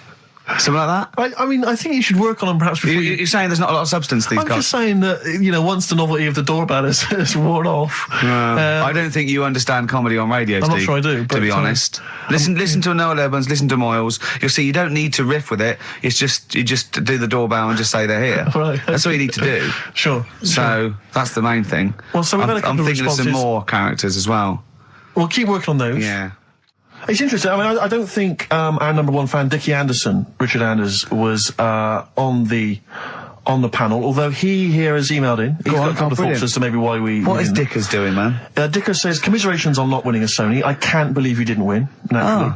I mean, apart from your show's obvious lack of quality and effort, having a monkey for a producer, offering the biggest load of tat as competition prizes, saying hairy Chinese kid 48 times every show, Rockbusters, not bothering to turn up for weeks on end, only having 3 listeners, introducing the comedy characters Camp David, Harry Fook, which I think he spelt wrong there, Stephen Merchant. I'm not a character. Apart from insulting every race, religion and sexual orientation, bickering like schoolgirls... We haven't done everyone yet. We have not insulted everyone yet. There's loads to go. Despite the fact you generally bring misery into the lives of anyone who listens, I thought you were surefire winners. Better luck next year. Well, I mean, a couple of constructive, criticisms there, but generally, I still can't nail it. Was he on the panel? Well, I don't think so. Well, he's a fan, so... Yeah. Well, no, he's clearly a fan. I mean, Yeah. he obviously loves the show. He has hit the nail on the head. Oh. Which... Yeah. But, by the way, Red Hot Chili Peppers on XFM 104.9. So, a few more shows. And then I hope Sony are happy. They should encourage... we've only been radio, a couple of years. Exactly. Trying.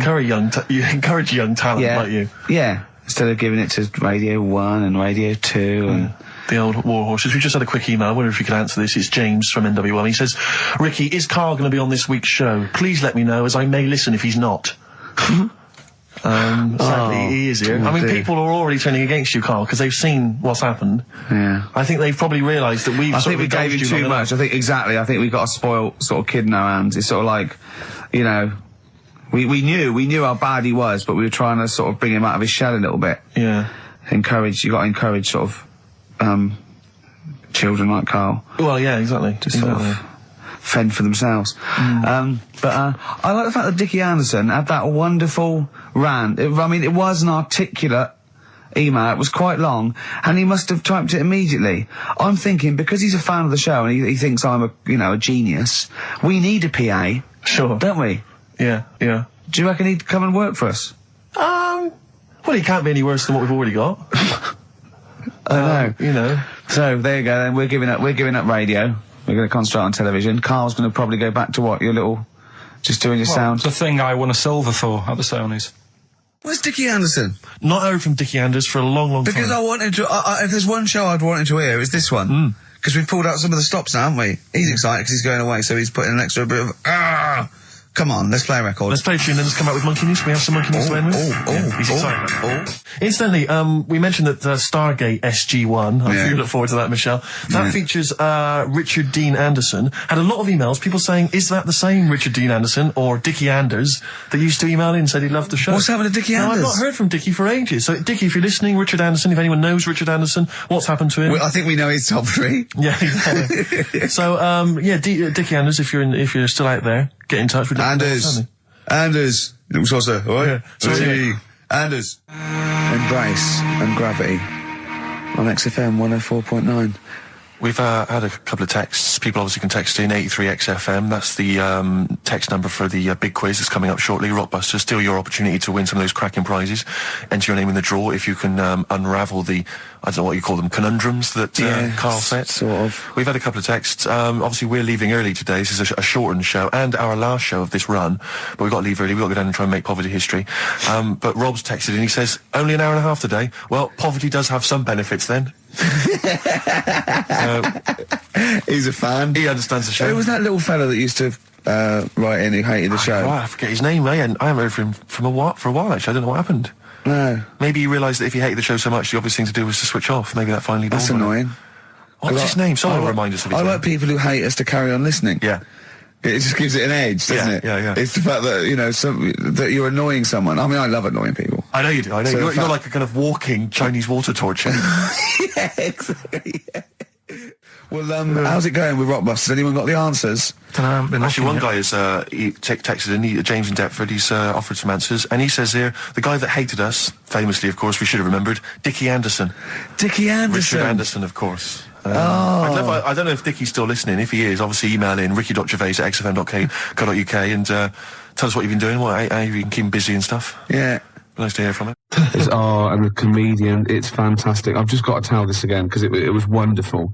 Okay, so it gets through to the tiebreaker. The two couples are at the end. It's from like about 1979, and they're dressed like it. Do you know what I mean? These are just like people they're amazing. And they make you look. Oh, no, they're still better than you. And goes, okay, both pairs, fingers on the buzzers. Goes right. Ted gets the envelope and goes, right, okay, fingers on the buzzers? Yeah, ready. German composer, but British born. He looks around. No one knows. So he goes, most famous for his Messiah. No. Right, third clue, what is his handle? Right? One woman goes, bzzz. She goes, oh, we did this at school. He goes, we are nearly there. She goes, oh God, it was Handel's water music. He went, so what's the composer's name? She went, Chopin. He went, I'm going to have to throw it across. Buzzes in, this bloke goes, is it Beethoven? Isn't that fantastic? Why? I mean, you've mentioned to me 3, 2, 1 in the past. Oh, it's fantastic. They deliberately got on the worst contestants ever. Well, no, they just weren't right. Have you seen the clues, though? I am a car and not a bin. Or am I? Holiday Inn. And we'll reject that one. Well, it says we are a car, but if you reverse car and change some of the letters, it's bin. Hard luck. Tough shit, you lost. Sorry. Well, but see, why is it we don't go on those shows and clean up? I know. Because catchphrase is the other one. What, getting a job as a caretaker? Catchphrase, you'll see a cloud with a silver lining, and they'll say up the garden path. No, it's not. It's a good answer. It's a good answer, but it's not quite right. I wish I could give you the money out of my own pocket, but I can't. Oh, they're fantastic. There was another one, right, when he was asking them questions, and they're paying for pounds, and they get like a maximum of 10 questions, and that multiplies. So it was, okay, let's have a go. We're looking for words in the English language beginning with I-N. So he goes, we'll start with that one. Industrial, going back and forth. He goes, Asian country. Right, this bloke went, Iran. He went, no. He said, I was confused about that one. It is, in fact, in the Middle East. Forgetting the fact that it started with IR. And he came back about 10 minutes later and went, oh, of course, and also, it doesn't start with I, and so the floor must have been Ted, you thick... Look. What do you mean? What do you mean, sympathising with him? Oh. Gervais, what's your favourite, It'll Be Alright on the Night clip? I'm talking about all sort of 58 shows that they must have done. No, that is difficult. See, I'm wondering if it is that one with Mr. Chips from Catchphrase tossing off. Have you seen that one? Yeah, it's great because it's just an error and it makes it look as though he's tossing off. Oh, but he's not. And I don't know what it is. I bet I don't know what the catchphrase is. 01715802000. Mr. Chips is coming to dinner. Another bit of him doing his stand-up in America. Oh, God, it's so nauseating. He's got another series, apparently. Does anyone like Lenny Henry? Oh, well, obviously. It's a massive star. Does anyone listening to this show... really like Lenny Henry? Yeah, yeah. Or, is there anyone that annoys me more than Lenny Henry? I should answer that one, shouldn't I? Yeah. Do I win a prize? I think what you want to do there is you want to speak correctly. It's another simple thing, Gervais, which will help you out in your radio career. Oh no, I'm a swerve driver. That's 3 minutes 41. I've got to pick one. 7 minutes the news. Gervais, whoa. Before you move on, can I just tell you, because we talked about celebrities and going to school with celebrities and things. Yeah. I have a very famous second cousin. Really? Yeah, I'm going to tell you who it is in a minute. Really? Yeah. And I've got the best joke in the world. Have you? I should have been trailing that. That'd have kept them on their tender hooks. Why are they sitting on tender hooks? So we've got... What are tender hooks? I think it's tenter hooks. I don't know what they are, but I don't think it's... What? Okay. 0171. Who annoys me more than Lenny Henry? No one. You've won that one. So don't bother phoning him. But who annoys you, the listener, more than Lenny Henry? Yeah. Oh, that's a good one. Clever. Because then it's thrown it to them. Yeah, and it's their opinion. Oh! Simple thing. Excellent. I noticed again, you didn't bother to give the whole phone number. What did I say? You actually just said 0171. It used to be, as I recall, 0171580, which is about half of it, but no, just 0171. Oh. Gervais, you know last week we started a competition where people had to send in photographs or pictures or anything. Oh, yeah. I would show them to you indiscriminately during the show and see if you would laugh. Yeah. Got the first one here. Yeah. From Michael in Crouch End. Yeah. All right. You liar, that wasn't it. Well, it could have been. You did that. I did that myself. But that's the idea. Yeah. That's the idea. Facts. Can I just say facts? Oh, God. Facts. I'll admit, I drew that one. Right. Wait a minute. And I could never, not only could I not tell them what that was, I could never explain it well enough. No. There's nothing you could do to explain that picture. No. Suffice to say, if you've got a picture that you think can make Gervais laugh, and we will hopefully give a prize to somebody somewhere during the show. It's specifics like that make this show sort of, you know what I mean? The vague promise that there might be a prize. Yeah. Anyway, if you have a picture that you think can make Gervais laugh, 0171580... Shut up, I'm trying to give the number here. 0171580... That's enough. 1234. That's the fax number. Yeah, exactly. How are they going to phone in a drawing? It's simple things, Gervais, that let you down. Next up. So I'm there with runny eyes, I'm tired, I'm a little bit drunk, I'm in a white tracksuit with shades on. I had turned into Jimmy Savile.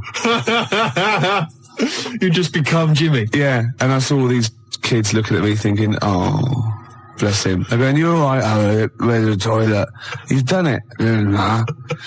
No, dear Jimmy, I am 4 years old, and I have a terminal illness. Can you fix it for me to live a long and healthy life? Well, no, but we have arranged it for you to do a duet with Mr. Shaky Stevens. Hooray! I feel sick. This old house, do it, you little I feel sick, mummy. It's the treatment. Anyway. What's behind the green door? A cure? No. No. He's for comas. He's not for terminal illness. He gets people out of comas, doesn't he, Shakin' Stevens?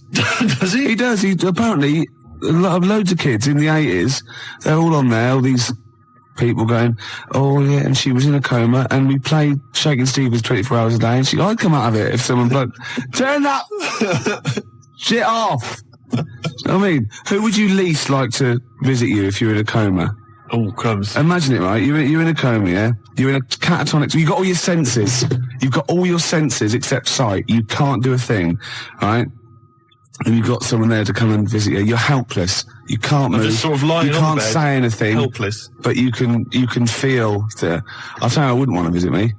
Jason Donovan. No, I wouldn't want Jason. So it's not. I don't like his voice. No. Or Philip Schofield. Don't like his singing voice. Andy Peters. I haven't heard him sing. No, but I wouldn't want him round. I wouldn't want him round. Really? Why? No, I don't know. It's just something about him. Yeah. Wouldn't want him there. Anyway, we've got some Skunk Anansi coming up. Larry Grayson's welcome. So, and I'll tell you what else, it's Village People. Oh, I love them. bring the four of them round. YMC, 4 of them. What one do you want to leave out? There was 5 of them. No, there wasn't. There was 5 of them. There was 4. There were 5 Village People. 4 village. Everyone knows there's 4 village people. Really? All right. Wait a minute. So there's a fire. No, hang on. There's a road cop. Yeah. There's a Red Indian, obviously. Obviously, yeah. There's a construction worker.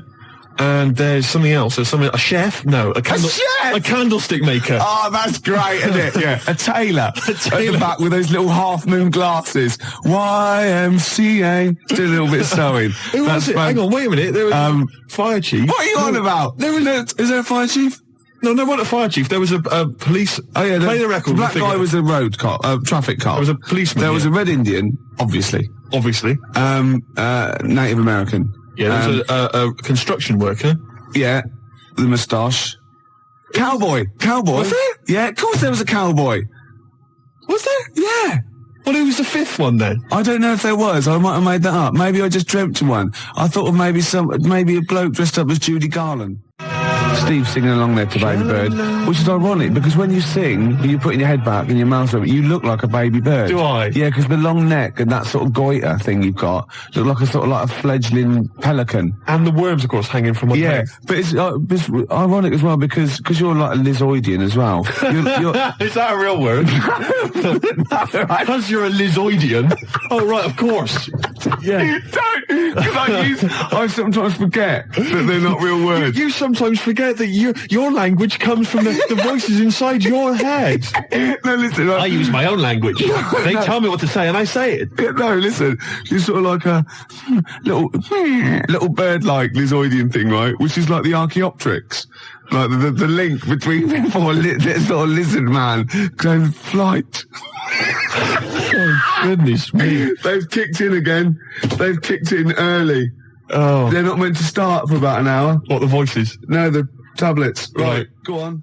What should people put on their cassette tape compilation inlay card? It's illegal. They're not allowed to do. It's illegal. I agree they're not allowed to do that. Right. But I was offered, you'd asked me to tell them what they should put down, right? Yeah. I'm telling you, the track we played was recorded by R.E.M. Yes, right? it was. Not Cleek. So No, don't that's write right. Cleek down. No, write R.E.M. down. Exactly. How are you spelling that? That's correct. How are you spelling that? That's capital R, capital E, capital M. Right. Right? And you want to put down the name of the track as recorded by R.E.M. Yeah. They've called it Superwoman, right? I don't care if it's really called Superman in the world of the Cleek. Oh, no, I'll stop you there. In the world of the Cleek, it might be. You don't care if it's really... Why do you have this argument? You do care, or you wouldn't be arguing. No. You do care. No. No, you're saying I'm wrong. You are. I'm not wrong. It's called Superman. Only by the Cleek it's called Superman. No. By R.E.M. it's called Superwoman. No, they can't. No, They can do what they want. Sometimes they call it Superman. Make your mind up, at least. They call it Superwoman. Are you sure they're called R.E.M.? Or have they changed that? They call it Superwoman, you tosser. How are you spelling that? That's SUPERWOMAN. You idiot, you fat imbecile. It's Friday night. You'll love this. I went to a party.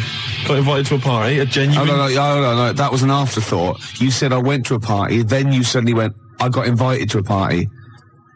What? Did you get invited to it, or did you just go to it? I got invited to a party.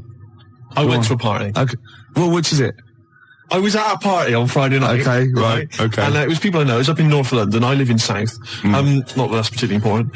And what I'm saying is I left my... Yeah, you weren't in your... What you were saying is you weren't where you pay rent. Exactly. No. So I got there, and there were a few people there I didn't really know, and I got introduced to this girl, Christine. Right, and I'll be honest with you, I don't know if anything might have happened. Do you know what I mean? It could have, do you know what I mean? All I'm saying is we were getting on well, things were happening, alright, we were having a chat. Okay. All like, hey, Gervais, you're interested already? Yeah. Anyway, she wanted a packet of fags, right? And a few other people wanted a little bit of grub or whatever, because it was late night, it's about 1 a.m. when you say she worked with Pack of Fags, did she say, "Oh, I'd love to talk to you all night, but I've got to go and get these cigarettes"? No. Go on. Sorry, I won't interrupt again. We were going on well, and as she said, Pack of Fags. So I went over. There was the guy told me who runs the party or had the party. He said there's a sort of 24-hour little sort of 24-hour supermarket thing. You went for it, did you? What? You went for it, did you? I went on her behalf, right, to the supermarket place. One of those little sort of 24-hour 7-Eleven places. Yeah, I'll get the picture. So I go there, and I'm going to buy the fags, and people wanted a few sausage rolls and all sorts of stuff. So I'm there, and I've got all my stuff, right, and it's quite late, but there's two blokes in the place, and I don't know whether I think they were from Italy, but I can't be certain. But anyway, they caused a bit of a ruckus because they were after some ciabattas. They were saying, "I want 2 ciabattas. I want to." I don't know if that's no. I'd say that was sort of like Kenyan, right? Okay, but anyway, they were Anyways, they were 2 ciabattas, and they were causing a bit of a rumpus. They were saying, "Not those, no. How much are they? How much are those a pound? Oh, we're talking about pound. I don't want. No, I'm not paying for those. I love those." So anyway, they got their ciabattas. Turkish, maybe. They went up to the counter, and the fellow who was next to me in the queue, he'd put down a jar of coffee. Right. Oh, yeah. So anyway, the fella said, ciabattas, you have the pound for the ciabattas. And they're 2 of them, they're brothers. And he puts the ciabattas in the carrier bag, and he picks up the coffee as well, secretes that in the bag, right? Walks out. What? Well, the Italian bloke drinking someone else's coffee. He stole someone's coffee, right? There in plain view. So he gets outside, and the shopkeeper says, whoa, wait a minute, come back in, mate. Whoa, you picked up this fella's coffee. What? What are you accusing me of? What are you saying? What are you accusing me of? You say I'm stealing? Well, no. Definitely Turkish. Probably works in a prison. You're stealing? What are you stealing? You accusing me of stealing? You accusing me? Yeah. And the fella said, well, and he says, look in the bag, ciabattas. Where the coffee? I'll be honest with you, he'd hidden it outside. He'd already got rid of it. It was smooth. Right, so anyway, now he's getting a bit violent. No ciabattas. Well, I buy the ciabattas. They're not very nice ciabattas. I eat them, they're not nice. You accuse me of stealing coffee, or he's pushing things off the counter. He's throwing the ciabattas everywhere. Really? And it's terrible. And is he smashing plates? He wasn't no, smashing I'm just getting a hint from the accent. Go on, sorry. Right, yeah. So anyway, he's accused. You accuse me, and it looks like it's going to be a fight, Gervais, I'll be honest with you. I'm nervous, right, because I'm stood next to him in the queue. Yeah. I'm thinking any minute he's going to turn around. What are you looking at, fish monster? Yeah, they've sent you out because they thought you wouldn't get attacked. Exactly. And, how ironic. So I edge backwards towards the frozen goods section. Yeah, you're thin against the fridge. I'm hiding. I'll be honest, I was hiding. I'm not going to lie to you. I'm a coward. Really? So, anyway, the Ciabatta brothers, they're causing a bit of a rumpus, and it's all going on. So, they decided to call the police, the shopkeepers. Yeah. Right? Well, now the Ciabatta brothers are nervous, so they go, no, it's all right. Don't keep the Ciabattas. We're not paying for them. I don't want my money back. It's all right. And so they move towards the door. But a little probably fella, spent some time in Delhi as well. A little fella, he's barricaded the door. He's used some of the display units. He's barricaded it, right? Fantastic. So the Ciabatta brothers are trying to get out, right? They can't because he's holding them off, right? They can't get out. They're caught. They're smashing the place up. Really just throwing things on the floor, right? And he's going to me, help me keep the door closed. He's from Italy as well. I think he was. Yeah. Probably relate. Go on, yeah. He's saying, help me keep the door closed. I'm saying, well, I can't, the leg and everything. I can't help out. No, I can't. I just got to be over here. The dialysis machine, if I don't get back, the battery runs out, I've got to, So anyway, eventually the Ciabatta brothers, they actually knock the stuff over and they get out the door and they leg it off down the road. Yeah. And anyway, it's terrible commotion, the food and stuff everywhere. The shopkeeper's in tears. It's absolutely terrible. Yeah. And everybody left, right? And I said, can I just pay for my goods and these fags and go, please? And he went, no, shop closed, we can't serve you. And I went, listen, I've just been stood here. I almost got in a fight. I want to pay for my goods. Yeah. And he was in tears. I can't. He probably selfish. Wanted to shut the shop just because he'd been robbed physically and attacked. And then you'd been waiting there patiently, not helping. Exactly. He must have been there for about 10 minutes, not helping. Yeah. He should have served you before then, really, before the fight. It was crazy. So anyway, I demanded he serve me. Right? Yeah. I bought everything. Was he crying as he served you? He was crying. I left the shop, got back to the party. Yeah. Christina gone. Because I got caught up in some bloody dog day afternoon scenario. I missed out on a possible. How's your father? Will you say? Well, I missed out on a fag at least. Yeah. And the letdown of her saying face to face no. Yeah. I mean, he says a little bit of hope when you get back and go, there's your Benson's. Ooh, do you want a drink? Yeah, there's a little 7-Eleven just the other side. Go across the road, go the other way. I'll be about 10 minutes, love. It didn't happen for me. It will. game show, right, that I came up with. Yeah. Okay. And it features me, but I think it could be perhaps a vehicle for yourself, Gervais. Yeah. What's All it right. called? I'm going to tell you. It's called Ricky Gervais Meat Rations. Right. And I like it already. You like it already? Because there's a part in there for me. Yeah. Could I play the Ricky Gervais? Yes. Yes. Fantastic. It was originally called, basically, let me just summarise very briefly. I'm not going to tell you all the games, but it's basically recreating the heady days of the war. Right. Right. That's fantastic. It's beautiful already, isn't it? It's got the nostalgia thing. I've got a game as well. But it was originally going to be called Ricky Gervais Fag Rations. Right. But apparently cigarettes weren't rationed in the war. So it's called Meat Rations now. Excellent. And I'll tell you some great games. My favourite is, what's it called? To be perfectly Anne Frank. It's a great game. It really is. It's a great game where you've got to pretend to be Anne Frank and hide from sort of snooping Nazis. Oh, that is fantastic. It's a great game. And there's also, of course, let me go into it. There's also Dig for Granny. Good. I'll dig for victory, if you like. And what happens is you're scavenging through rubble, right? Can I just say, and these are copyright. Anyone trying to rip me off? I mean, I've got the Penis Puppet Theatre. Yeah. I've got a stake in this, surely. Oh, certainly. Ricky Gervais Meat Rations. You can have a bit of my Penis Puppet Theatre. That's lovely. Yeah. And I've also got a new game that I'll talk about after yours. It's called Tip the Balance. And it's sort of like a game for 4. And it's like, I'll send it off to Waddington, see what you think. I mean, there's teething problems with it. Okay, well listen, Gervais, look, let's play Don't Fear the Reaper. Let's play that tune. By Blue Oyster and his cult. It's a classic. Yeah, and then we come back and we try and make some money. Let's make some cash. Andrew, there must be some sort of fun with, like, gas masks. Yeah. When you can all put them on and dress up as, like, I don't know, one of the banana splits. Yeah. That's what could that be? Gas? Who Snork. Yeah. Yeah.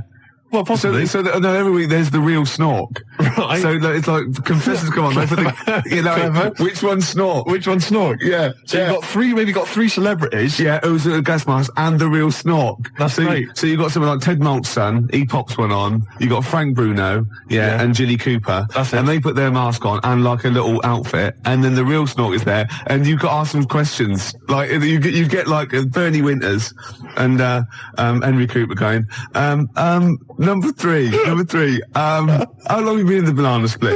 And Jilly Cooper goes, about 6 years. Goes, I don't know. I think the banana split's been going longer than that. No, I don't think it's number 3. What do you think? And Bernie Winters go, number 1. Number 1. How did you get the job being in banana splits? And it's from Ted Malt's son going, I answered an advert in the paper. That's not right. They were born. You know what I mean? And there's Chaz and Dave in the corner just going, na na na na na na na na na na na na na, yeah. Yeah, with the real Snorks, and they always the lights go right, and that one stands up and he sits back down again, and then the real Snork and the others all take their mask off. And they go, "It's lovely, Jilly. What are you doing now?" Well, I'm appearing Puss in Boots down in Brighton. Oh, that'd be fantastic. What? Jilly Cooper? I don't know. What does she do? Oh, she's a novelist. Oh, yeah. Now appearing in Panto. I'm not letting you book the guest. Oh, God. But wait a minute. What? I mean, I love your idea. Yeah. Who Snork? Yeah. It's a bit odd, isn't it? How we started off with a kind of wartime nostalgia show, but now we've sort of featured sort of quite bad 70s animal Nothing things. wrong with the banana splits. But I like that. That's a good game. Yeah, okay. Is that going to be like a special feature? So I'm just going to make a note of it because we've got Dig for Victory, to be perfectly Anne Frank. Yeah, and who's Snork? Who's Snork? Yeah. Well, I'm full of ideas. I could probably help you on this. Oh, this is great. Well, what other? Yeah. Maybe we'll come up with some other ideas as we go we've on. still got Tip the Balance to go. But can I just say, I did actually once try and pitch this. When I appeared on Blockbusters. Yeah. Well, I obviously met with a producer there, and I said, I've got an idea for you. Have we talked about this on air? We talked about me on Blockbusters, Have we? but not about my pitching this thing. No, go on. And I said to her, sit down. I said, I've got a great idea. And I tried to bill it with me as the star. She said, who are you? Steve's Meat Rations. She said, why are you in it? I said, I am. Don't worry, I'm the one who can pull it off. Yeah. And she said, right, go on, what is it? And at that time, I had none of the games. All I had was the title. And she went, I like it, yeah. What are the games? I don't know. She said, if you'd have just said, well, stop me there, love, and just popped a gas mask on and said, who am I? She'd have gone, Snork. No, it's not. I used to write when I was at school. Oh, yeah. Now, I didn't watch sort of kids' programs when I was growing up. I watched sort of crap adult ones. You know, I mean, ITV on the telly from 12 midday through to like midnight. And I'd watch all the all the police series, Police Story, Charlie's Angels, Steve Austin, and Teen Knight Rider. Teen Knight Rider, yeah. And I wrote this essay at school once, and I just couldn't stop, and I started serialising it. And every time I just kept writing, I was sort of like, you know, people were reading it at school, and it was about a cop, a New York cop, who was as hard as, you know what I mean? Yeah. And I worked out what his name was. Now, God, this is how television influences me. Because it was one word name, which is his surname. That was the title of the book, title of the series, and that's what all his friends called him. Right. It was called Jezuk. Jezuk? Yeah. Jezuk. Yeah, I thought it had a Z and a J. Jezuk. Jezuk. Yeah. Do you know It what I mean? does sound so close to like Pillock or Jesse. Yeah. Or Nonce. No, nonce. There's no nonce. Well, do you know what I mean? Cross between sort of like Jezuk. Pillock and Jism. Damn you, Jezuk. Yeah. You're off the case. Give me the badge. Keep the stinking badge. I don't need a badge to be a cop. It was all stuff like that. And he'd burst, yeah. And so he'd look at his gun and go, "This is my law." You know what I My mean? God, it's Jezuk. How did he find us? Yeah, it was great. There'd be shootouts and everything. Oh, fantastic. Let me just ask, did he have perhaps have a broken marriage? He was hard-boiled. He played by his own rules. Didn't he? Yeah. I imagine. Simultaneous with this. He was a bit of a drunkard as well, had a bit of drink. No, he didn't drink, Oh, no. good, He was a good. good-looking fella. But he was letting himself go. He was a bit hard-bitten. Yeah. And the other thing I was sort of simultaneous, which was more of a novel. I wasn't serious. I was actually writing a novel, and I got like 3 exercise books, right? It was about this kid, right? Oh, God. Right? He saw his parents just brutally murdered for no reason by a gang of outlaws, yeah? And he buried his father, and he knelt down on the grave, and he said, looked up, and he goes, "As God is my witness, I will avenge thee." And then he sort of went to the store, and he got loads of bullets, and he practiced, and he was the fastest guy. He was only about 16. Yeah. Right? His name was Jody Barnes. Jody Barnes is all right, yeah. Yeah. Imagine, that's nice. Yeah. Oh, fantastic. Have you still got any of those exercise books? I hope not. That would be the incredible. teachers used to sort of like, I must have gone, yeah, it's good. I must have passed around the, he's done another one. Gervais has written another episode of Jezuk. Yeah. But I say, seriously, if you brought one of those in and read it out, I'd be entranced. Imagine it. Seriously, that'd be great. Do you think The your mum ramblings might... of a twisted 14-year-old brain that only ever watched ITV cop shows. Do you think your mum might still have some copies of Jezuk? No. Was it like sort of, the initial one was like Jezuk, then it was like Jezuk abroad, Jezuk in Paris, Jezuk on safari. Yeah. Here comes Jezuk. My mum... Return of Jezuk. I liked that Jezuk. He's a proper man. Yeah. It's not like you. But Mum, I invented Jezuk. You're a Nazi. You couldn't be like Jezuk. He's in my mind. Return of Jezuk. Here comes Jezuk, son of Jezuk. Oh, it's fantastic. What if Jezuk met Jody Barnes? They'd get on. They'd have no quarrels. They could team up. Oh, it'd be fantastic. After the break, a little bit of Lars. Teen Jezuk. This is 5 minutes. The news. I'm looking forward to the news. You've had a great couple of newscasters the last couple of weeks. Don't piss him off. Because, Jezuk came in here. Oh my God, he would not stand for it. He'd arrest the engineer. He wouldn't stand for it. He'd soon figure out whose fault it was. Yeah, and he'd Get me Jezuk. They'd be down the precinct, wouldn't they? Asking a few questions. Jezuk, you're off the case. I don't need a stinking badge. Yeah. I bet Jezuk plays by his own rules, doesn't he? Of course he does, but they take his gun, his official gun, not the one on his ankle, though. Oh, he's got a little ankle gun. Of course he has. I didn't expect that from Jezuk. Yeah, he has to. Is Jezuk one of those? NYPD cops who doesn't have a first name? Yeah, I'm thinking him now. I think he might be a little bit Latino, maybe. Really? Hispanic. I don't know. Hispanic. Yeah, Jezuk, the Hispanic cop. Czechoslovakian Hispanic. Yeah, Jezuk. Get me Jezuk. Yeah, Emilio Jezuk. Emilio Jezuk. That'd be fantastic. So what's the name of the show itself? Is it named after It's him? called Jezuk. It's called quite simply Jezuk. Of course it is. It's called Jezuk, yeah. And he's an NYPD cop. When is he going to marry that girl? Oh, come on. Make her an honest woman. An honest woman, for goodness She's sake. cooked to you again. Jezuk. Oh, Christ's sake, Jezuk. God. But you see, he's hard-boiled, Gervais. He's already had 2 failed marriages. I know. And I'll tell you what it is. It was because of the fact that he was a cop. Because you bring that stuff home with you. Yeah. All right? You can't just leave that at the office, Gervais. I'm worried about his kid. 16. Really? Yeah. Is he he's going on- off the rails a bit? He's on smack. Is it? I don't believe it. I don't believe He it. could have been a great cop. He could have been a football player as well. Well, of course he was, because he was great in college. He was great in college, was he? And now he's hanging out with the wrong people because Yeah. Jessup can't give him enough attention. I know. And of course, Jessup's ex-wife, of course, is dead, so he's got to raise the she? kid on his own. Is she? Oh yeah, Is she? Well, she Oh no! What did she die of? His first wife, the marriage broke up because he was heavy drinking. Oh God! Yeah. And the fact that he was a cop. Yeah, but that's because of the things he has to go through every day of his life. I know. Listen, you're facing smackheads coming at you, coked on crack, right? Oozes. Oozes, right? You got to let your hair down in the bar. He killed a young kid. I know he did. Twice. Yeah. His first wife, Yeah. I think what happened there, Gervais, as far as I'm aware, is that they got divorced, Yeah. but really they still love each other, don't they? Let's be Yeah, honest. yeah. She's the only one really that stands by it. Well, Jessup says, well, I can love two people. Yeah. And he has done. Yeah. Well, I had to cut those scenes out. And his second wife, she's dead, isn't she? She got killed, didn't she? Yeah. You know why? Why? He hesitated after he'd killed the young smackhead boy that was coming at him.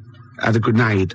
I don't believe Yeah, it. had a little grenade, yeah. And his second wife got caught in the crossfire. And he thought, he shot him, and that's why he never hesitates again. He just goes in blasting. Sometimes he shuts his eyes.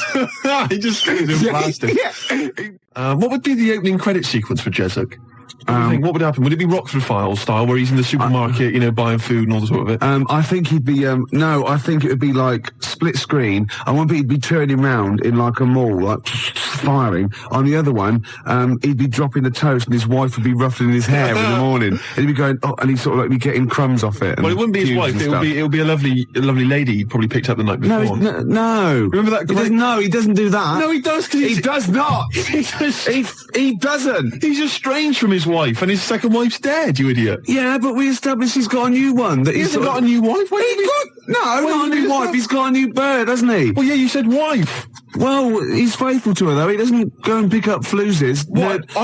He doesn't go around with dirty girls. I always remember from the beginning of Quincy, where he's there and he's doing exactly that, sort of running and jumping over things. And then you see him and you think he's examining a body because that is what he does. And he's kissing someone. No, it pulls out and he's given a woman in a sunbathing outfit, just giving her a massage. A sunbathing outfit. I don't know what the Where's Steve lived to that? But he is I did see in yonder a sunbathing outfit for sure. There was flesh bits in the middle, and the rest were polka dot.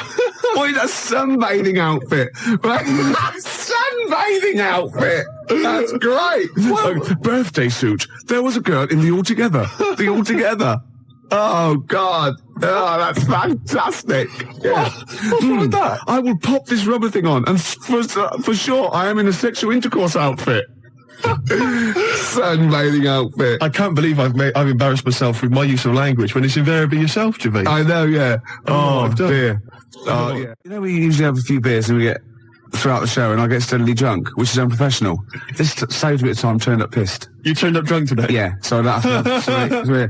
I'll tell you what. I'll be honest with you, Gervais. Normally, if someone gets drunk, their speech begins to slur. Yeah. They talk rubbish. Yeah. No difference. No, with you. that's the beauty of it. Yeah. That's the beauty of being me. Yeah, exactly. How drunk are you? I had a little bit of wine. Did you? Couple of glasses? It's a lovely. I might get a little bit melancholy. What about the little baby kangaroos have to crawl all at their mums? Your mistake. The tease penguin's probably my greatest invention. The tease penguin? Can you tell us again? I forget. Well, it's just a penguin, right? You train, you put it in a lovely little French-made outfit, and it comes in with sort of breathes fishy breath on you and slaps you around the face with its flipper. Yeah. Jessup, obviously. But it doesn't let you go any further. No. That's why it's the tease penguin. Yeah, I see. Yeah. XFM Family Fortunes. Oh, I can see that on telly myself. Yeah, it's incredible. I don't know where you got the idea from. They just come into my head sometimes. Do they? Yeah. I was actually in this week with Claire. Was lovely, he? Lovely man. Oh, Baby Bird was it at XFM? He's very nice. Is he? He's got a beak and funny little claws. Oh, Rick. I know. It made me laugh. It was oh, my God, we're desperate. Used to be an we're egg. desperate men, Rick, if you've got to resort to that kind of I called him Baby Bird. He went, I've never been called that before. Which is bizarre. But the band are called Baby Bird. He's called Stephen. Can you go to turn that down next door? All the time to a show. Music, aren't yeah, they? it's Emma. It's not on. That's insane. I can hear a throb from the other room. Yeah. Someone's got. This is insane, Gervais. It's like trying to host a radio show. Yeah. midway And through a now he's program. laughing. Yeah. Oh, well, Anyway, it's all going to be. we're going to play a track that you've brought in. That's right. Go on, what is it? It's a fantastic tune by the Gravediggers, Yeah. part of the Wu-Tang Clan rap collective. Right, it's from their album. Not to be confused with the Wu-Tang Clan. That's a right. little shellfish. Yeah. That's into rap. Yeah, that swears a lot. Yeah, yeah, terrible, yeah. The track is Got a muscle posse. The track is beautiful. You've probably heard it on the dance floor, maybe in some Of indie course I club. have. Yeah. 1-800-SUICIDES. Yeah. Now I would stress, Rick, it has got a bit of bad language. I know. I mean, I've listened to this twice, and I reckon I've got it off pat. I reckon I'm going to pull the fader down to just the right places and go, okay? Right, you're going to sort of bleep it out. And if it goes wrong, so what? You know, that's real. People have a problem with swearing. I don't. Do you? No, not I mean, at all. I'm doing it because it's rules, and, you know, No, the great thing about we want to rap- stay on air because, you know, we take our job seriously. We do. And, you know, I think we're sorry, excuse my French, bloody good DJs. Well, aren't I we? think you're absolutely right, Rick. Yeah. Let me shake your hand. Yeah, all right. There we are. Yeah, A good shaking of hand there. I love a bit of rap. That wasn't actually French. No. Was it? It's weird, that, isn't it? Pardon the French. People always say when they maybe say bollocks. or something. Excuse my French, but le plume de ma tante. Hey, come on, language. We'll be learning a little bit of a foreign language later. I've brought in Instant Yiddish by Fred Kogos. I've always wanted to learn Yiddish. Really? Yeah. Narishnek, foolishness. Some glick, some schlimmen, yeah, for better, for worse. So I'll teach you little usage phrases like that, right, out of the old Instant Yiddish book. But first, what was this? Gravediggers. It's Gravediggers. They're keeping it real. They're keeping it raw. So there is a bit of bad language. Yeah, well, mine's raw. You've been keeping it raw? Yeah, of course I have. Right, I'm gonna have a go at this then. All right. Right. Don't get No, wait a nervous. minute. No, don't. Shut up. Right, I've got to play this. Shut up then. Don't put me off. I've got to concentrate. You're 'cause I gonna know whether... bleep it out live. I will, yeah, shut up. All right. Is it going? Oi. Okay. Okay, Take it calm. shush. Take it calm. All right. There's one coming. I know. Oh, good work. Good work. You're doing okay, but you're not out of the woods yet. This is too stressful. Oh, you're doing well. I don't think there's any more. I don't think there's any more. No. No, just play it. Okay. Of course I am. I'd tell you one day, right, it's just one of me at the moment, but one day there'll be a whole squadron. It'll be like Planet of the Apes. Oh my God, and you don't actually need anyone else to sort of like breed, do you? Exactly. We can just reproduce as we are. It'll be like Planet of the Apes, right? There'll be sort of a Charlton Heston figure. Planet of the Squids. It'll crash land. Get your damn dirty tentacle off me. It'll crash land. Yeah, exactly. And there'll just be loads of me crawling around, all identical, chasing him on horseback. And they see like Bristol Temple meet, and they go, "Oh my God, they blew it up!" Yeah. He's back in Bristol with all your... Oh, no. Incredible. There must be an organisation of volunteers or something who, if it's like touch and go, if it's really serious, if you're like clinically depressed about it and you really can't get a woman, they don't want just people turning up who can get girls and saying, oh, I fancy, you know. But in your case, you know, they'll speak to you, they'll see you, and I think, you know, there must be some sort of national health thing or private where you can actually sleep with, I don't know, a voluntary worker. You know what I mean? so? Well, yeah, there's people that... Yeah, I know, but there's people that, I don't know, volunteer for geriatric duty, you know, and they're exploding all over the place. They're covered in the stuff, right? There's people that work on leper colonies, right, for, you know, for nothing. There must be someone who will sleep with you out of sympathy. You don't want that. Of course you don't. You don't want that, do you? Well, let's not be hasty, Rick. I mean, these people, especially if they need some sort of free publicity, you know, get a bit of, you know, sort of press and media attention. Yeah. I also sort of help to publicise their campaign, really. There's probably an organisation that go, you know, they go off to like, strange climes and go on to like leper islands and that, and they work with them. Or they can sleep with you. Now, that's got to do the lepers some good, doesn't it? Yeah. You know what I mean? Wouldn't that be terrible if that was the option, right? And suddenly volunteers to leper colonies doubled. Was like going to Torremolinos. Yeah. Let me on the bus. Sorry, there's no room on the bus, but you're at the back there. Yeah. Good. Well, then here we go. Here I am then. Yeah. I'm sorry. I signed up for the lepers. Yeah. Licking their wounds. Well, sorry, but geriatric duty. Yeah, scraping it out. Oh dear. Oh, you know, I heard a song in the week, right? I've heard it before. It's by Ween, and it goes, "Push little daisies and make them come up. I don't know what it's called. 0171 580 2000. I don't know where to look. Push the little daisies and make them come up. It's like that. It is. Rubbish. I've been going around singing There's that. no song with that lyric. It's like that. It goes, push the little daisies Shut up. and make them Shut come up. up. Shut up. Yeah. Shut up. That's what my friends have been saying for the last 4 days. God, you're really irritating me today. Like, people will go on going, if you'll be mine, not too annoying. But, after about 10 times you go, oh, can you sing something else? But when you've heard, push your little Shut daisies up. and make them come Shut up it now. can get really annoyed. Yes, it it really can. can't it? Shut up. Okay, one of those, you and me song. Push your little Shut up. daisies. We've done funny phone calls, haven't we? We've done some funny phone calls. Did that one like Pinky, when we phoned up Safeway and said, have you got some cheese? And they said yes. And we showed them, didn't we? That showed them. Yeah. Oh, we've done some crazy crank calls. Yeah. Do you want some beer? Do you want some beer? Brilliant game. 5 o'clock foreigner. 5 o'clock foreigner. Yeah. What else have we done? There's been just too much, hasn't there? The alarm frog.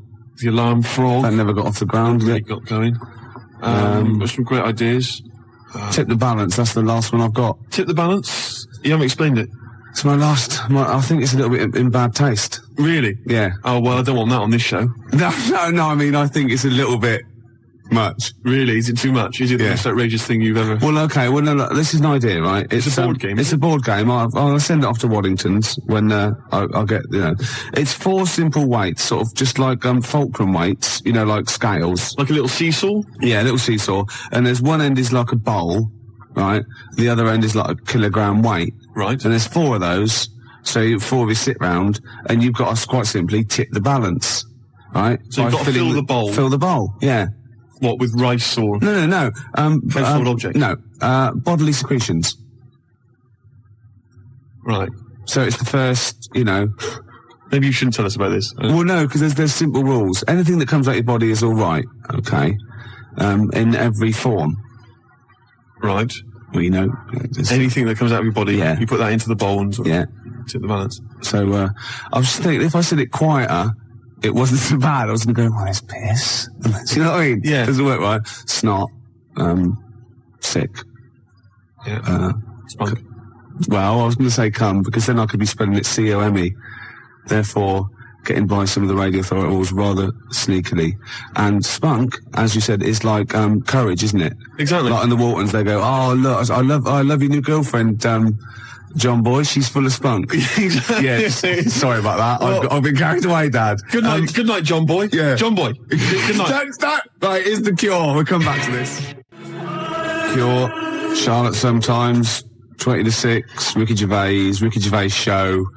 And Steve. What have we offered today? Well, we've offered Tip the Balance, a new board game from Waddington's, which involves secreting various bodily fluids into a bowl in order to tip the balance. Yeah, and the way you do, you go, tip the balance. I can just imagine the front cover with sort of Granny. She's stooped. Yeah, she's just like... She's got trousers down. Yeah. She's just... And she's missed it. She's missed it completely. They're all laughing. And the family are there behind her. They're clapping and cheering. The mother just laughing, doing a dustman's blow. Yeah. Right. And the 14-year-old boy, he's got... right, okay. Well, he's enjoying it the most, let's be honest. But what about if you know that bingo is the most popular evening pastime in the country, and there are these huge bingo palaces. Yeah, that's because with they haven't thousands of seats. Yeah. Imagine if they were all playing Tip the Balance. Very great. The smell. Oh, it'd be incredible. God, that'd be fantastic. That'd be great. You could have winner stays on. Yeah, because you'd have a disadvantage then, wouldn't you? Well, I've just. I imagine in Japan they've already got a TV show like that. I'd imagine a kilogram's a lot though to get rid of. Yeah, you've got to have a lot of sputum. I know everything. Yeah, but I think it's a great idea. Could you give birth into the bowl? Yeah, well, no. Well, you could, but anything you put in there, you lose. So you'd have to be willing to, like you can't. You could bleed into it and amputate into it, but you can't have it back. Like you couldn't put a false limb in, right? Because you bleed it there, because that, so that's sort of cheating. Yeah. But there is a thing called the fish card, where if you're all out of it, right, you're strained out, and you've vomited, you've snotted, and that's it, right? And everyone's got 0.8 kilograms in theirs. You can go fish card, right? And you can take someone else's bowl and pour it into yours, but you got to pour it via your mouth. Right. So you take a big glug of that, and then you do it, and you win. You thought this through, haven't you? Yeah. You've played this, haven't you? No, I haven't played it. I haven't got the the equipment. Right. Jeff Buckley. Everybody here wants you. Wow. Nearly end of the show with it, isn't it? I can't even be bothered to criticise your use It's not worth it, is it? your use of language anymore. I know, yeah. So late in the day. I mean, you're not going to master it at the age of, 45, however old you are. I mentioned, I guess we could call it Freak Show or something like that. Yeah. Where celebrities with deformities come on. That was Nigel's from Tottenham. Nigel in Tottenham came up with the idea. The most deformed. What would you put forward as your most deformed bit? Well, luckily, sucking my most deformed bit would be curiously enjoyable for me. Anyway, I asked for a few more celebrities who've got deformities, and various people have called in. Jez in East Barnet mentioned John Thor, who, of course... So with him? Well, John's left leg, I think, is shorter than his right. He always sort of hobbles a bit as he walks. You have to suck the whole of the left leg? Yeah. Right. So that's... Say that again, Lewis. Well, I was just saying, like the fat bird in the opera. Yes, I know it is now. What? Because I said, no, nothing to do with it. I just saw him do it. I just forgot and I was pissed. Yeah, go on. Paul Daniels, apparently one arm is shorter than the other. Can I just say, the head? True enough. Yeah, Debbie McGee could come on and just bring Paul as her deformed under her arm. Object. Yeah. That's from Tony Namersham. We've also had Ian Jury. Someone's mentioned that. Says that Ian Jury... His left side. Yeah. Really? Did he have a stroke or something? Polio, wasn't it? Yeah. So his left side. And Anthea Turner, apparently she lost the middle 3 of her toes or something in a sort of horrible accident. I don't know if that's true. Anyway, Anthea Turner, be great. Just get her on anyway. She lost... Oh, what? Well, I don't think it can be true, to be honest. It says that she's only got 2 toes on one of her feet because she lost the other 3 in a fly-mail accident. Oh my God! But I don't know if that's true. So it's when you used to go to school and say someone, had a fight with the lawnmower. Yeah, she did. Yeah. No, I meant your hair, love. No, look at me toes. Oh. Yeah, exactly. So, so what would you suck? Would you suck the gap or would you suck the toes that flew off in the garden? I really haven't thought about it. Why not? I haven't really given it much thought, to be honest.